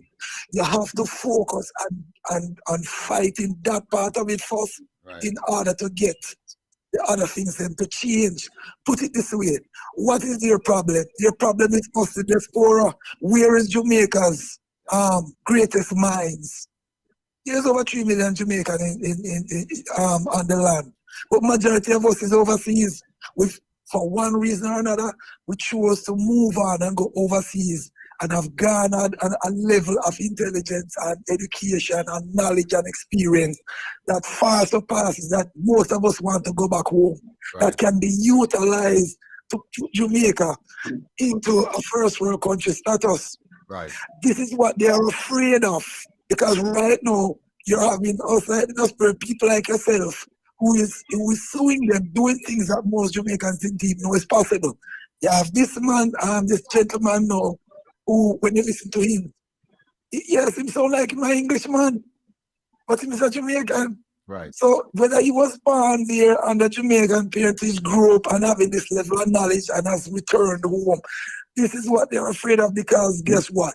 For those of us who have lived in first world countries and understand what it feels and what it means to be, nobody wants to go back home to take the foolishness that these guys are into everybody else down there. Right. That's part of why they don't even want to give the diaspora a seat in the house, and you are told that you are a foreigner, but yet you are paying some level of tax down there, and they don't want. You have to deal with the corruption. Again, going back earlier into the program with the, between the lady and talking to that other gentleman that you had, who is from the Jamaican Hospital Foundation. Listen to he's not listening. We see where he's coming from. But then at the end of the day, he's telling you still, that the book stops with the fact that the government itself has created this foundation. And if you want to help your own people, you have to go through we, and it has to be this way, and it has to be again, and then he's not even real. I mean, it goes above his head in terms of making the changes. But then when you listen to what the lady is saying and what others were saying about that aspect of it, nobody wants to deal with the current crop of individuals that they call government. Right. Nobody wants to know that their hard-earned money has nothing to do with these people. Right. So it goes back to you see the foundation that you're trying to create, people are waiting for it. Yeah, because you need the money that can get the attorneys that can go and lobby Washington DC. Exactly. If you have to file cases in the ICC, International Criminal Court, get the auditors, follow the money, the paper trail, start turn them into a pariah and shut them off. I agree with you. So that they cannot be effective. This is how they're going to start paying attention, and you can start taking the steps to remove them. Otherwise, nothing that you're trying to implement down there will never work. Not the educational programs, not the business ventures, because they will have a hand in it. Okay. And you can't give puss butter for kid. All right. Thanks a lot. Much appreciated. Continue the All support. right, sir. All right. Take Yes, care sir. now. All right. Folks, that's it. We have to go now because otherwise we're gonna be here for hours and hours. I'll turn it over to you, John, my dear friend. Please give us some parting words. And by the way, you'll be back next week. I'll be in touch with you and we'll be back Oh, next week. wonderful. Parting words, Will. Again, I'll say it again. There are solutions. The problem we have is that the people they're just not reaching the people. As the guy said before about social media, we do. We need everybody to be talking about the same thing, all singing from the same hymn book. We have too many times where we have an incident happens where, all right, we had an incident just the other day where a policeman, a couple of police just attacked a guy for no reason. He's by his car, chatting to them, and one of them just came by the side and hit him in his head. And next thing you know, he's on the floor. All of us, that's all over social media. There's nothing we can do about that, Will. There's nothing we can do about it, but we can talk. All you're going to do is say, rev people up talking about stuff like that. There's certain things we need to talk about and see if what we can do going forward. Are we going to protest? What are the plans going forward? He said, we're going to talk about bauxite. We're not making any money from that. Make the people know. People are oblivious to it. When I've spoken about bauxite, immediately people say, you're environmental. But, and I said, well, I'm talking about the economy and I'm talking about Jamaica. What's the environment got to do with that? I'm talking about our money. We are not making any money from it. So the people, they're just clueless. So we need our Wayne Longsons, say you're talking about it, Andre Stevens. They all need to get together. They all need to get together and say, okay, these are these problems we have, and we're going to out the government once and for all. We're going to tell the people how it is, what's happening, and demand these changes, which they're not going to do. And then we will implement whatever it's going to be. Is it a protest? Because I can tell you, I live in Montego Bay, and I've always been big on this. We protest in the streets, and we shut down the airport, simple. You soon see how quick they'll have to turn and start talking to us. When then people can't get to their hotels anymore, and planes are flying off empty very, very quickly. And the police won't help them, remember, because the police are have been abused by them. From 2008, you don't pay them their overtime, Will. This ain't no 9 to 5 police, do you know? Can you imagine you go to a crime scene, it comes 5 o'clock, and thinking, oh, 5, I've got to go off now and go to have my dinner. Can you imagine that? All right, yeah, I've got my girlfriend, I've got to pick her up now. No, it's not a 9 to bloody 5. They must do overtime, and you're not paying them. It's abuse. Not only not paying them, and you remember, when you're not paying them, that money that wasn't paid went somewhere. It went into the reserves. Poor people cannot save. Well, we have 4 billion in the reserves. We can't save. We ain't got no money to save. So they have to get the money from somewhere. So some of it came from not paying the police, and a lot of it comes from us not having any infrastructure. These are the things they're doing to us. So we know that the police will back us and think, well, all right, they're protesting down there, but this protest is going to help me because now my child will get a better education. So no, I'm not going to go down to the airport and give these people aggravation. I might even join them for a start. So we have to have some kind of action where the politicians take note, both JLP and PMP. That's my parting comment. Well, then, look, I want to thank Courtney Cephas for coming on early on to discuss the issues regarding the gifts of medical equipment and services to Jamaica, and how you can avoid the pitfalls of being harassed, being overtaxed, overcharged, or charged or whatever by going through a foundation. I'm sure he'll be back because there are more questions to be asked of him and the Ministry of Health. So, and of course, we had Dr. John Lennon, quite interesting man. I have a lot of documents he sent me. I'm going through them. Next week, I'll be even more prepared.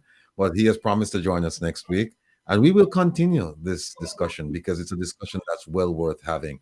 And one of the things I can tell you, because most of you haven't seen the documents, is that he identifies the problems and then he provides solutions. You may or may not agree with the solutions, but at least he's doing what most of you are asking for us to do, which is enough talking, let's do something. And he's provided solutions. And so we're going to discuss those and many other things next week. So again, thank you for joining. Speak Live, big up yourself with the 6 likes out there also. Much appreciated. And all of you who have supported the program. Again, please go ahead and like, share, and subscribe. Until next week, I'm your host, Wilfred Rattigan, the Rebel. And don't forget, tune in tonight at midnight and relax with the Rebel on Reggae Global Radio. Thank you for joining us. We'll see you next week. John, we'll talk soon. Take care, my friend. All right. Thanks, Will.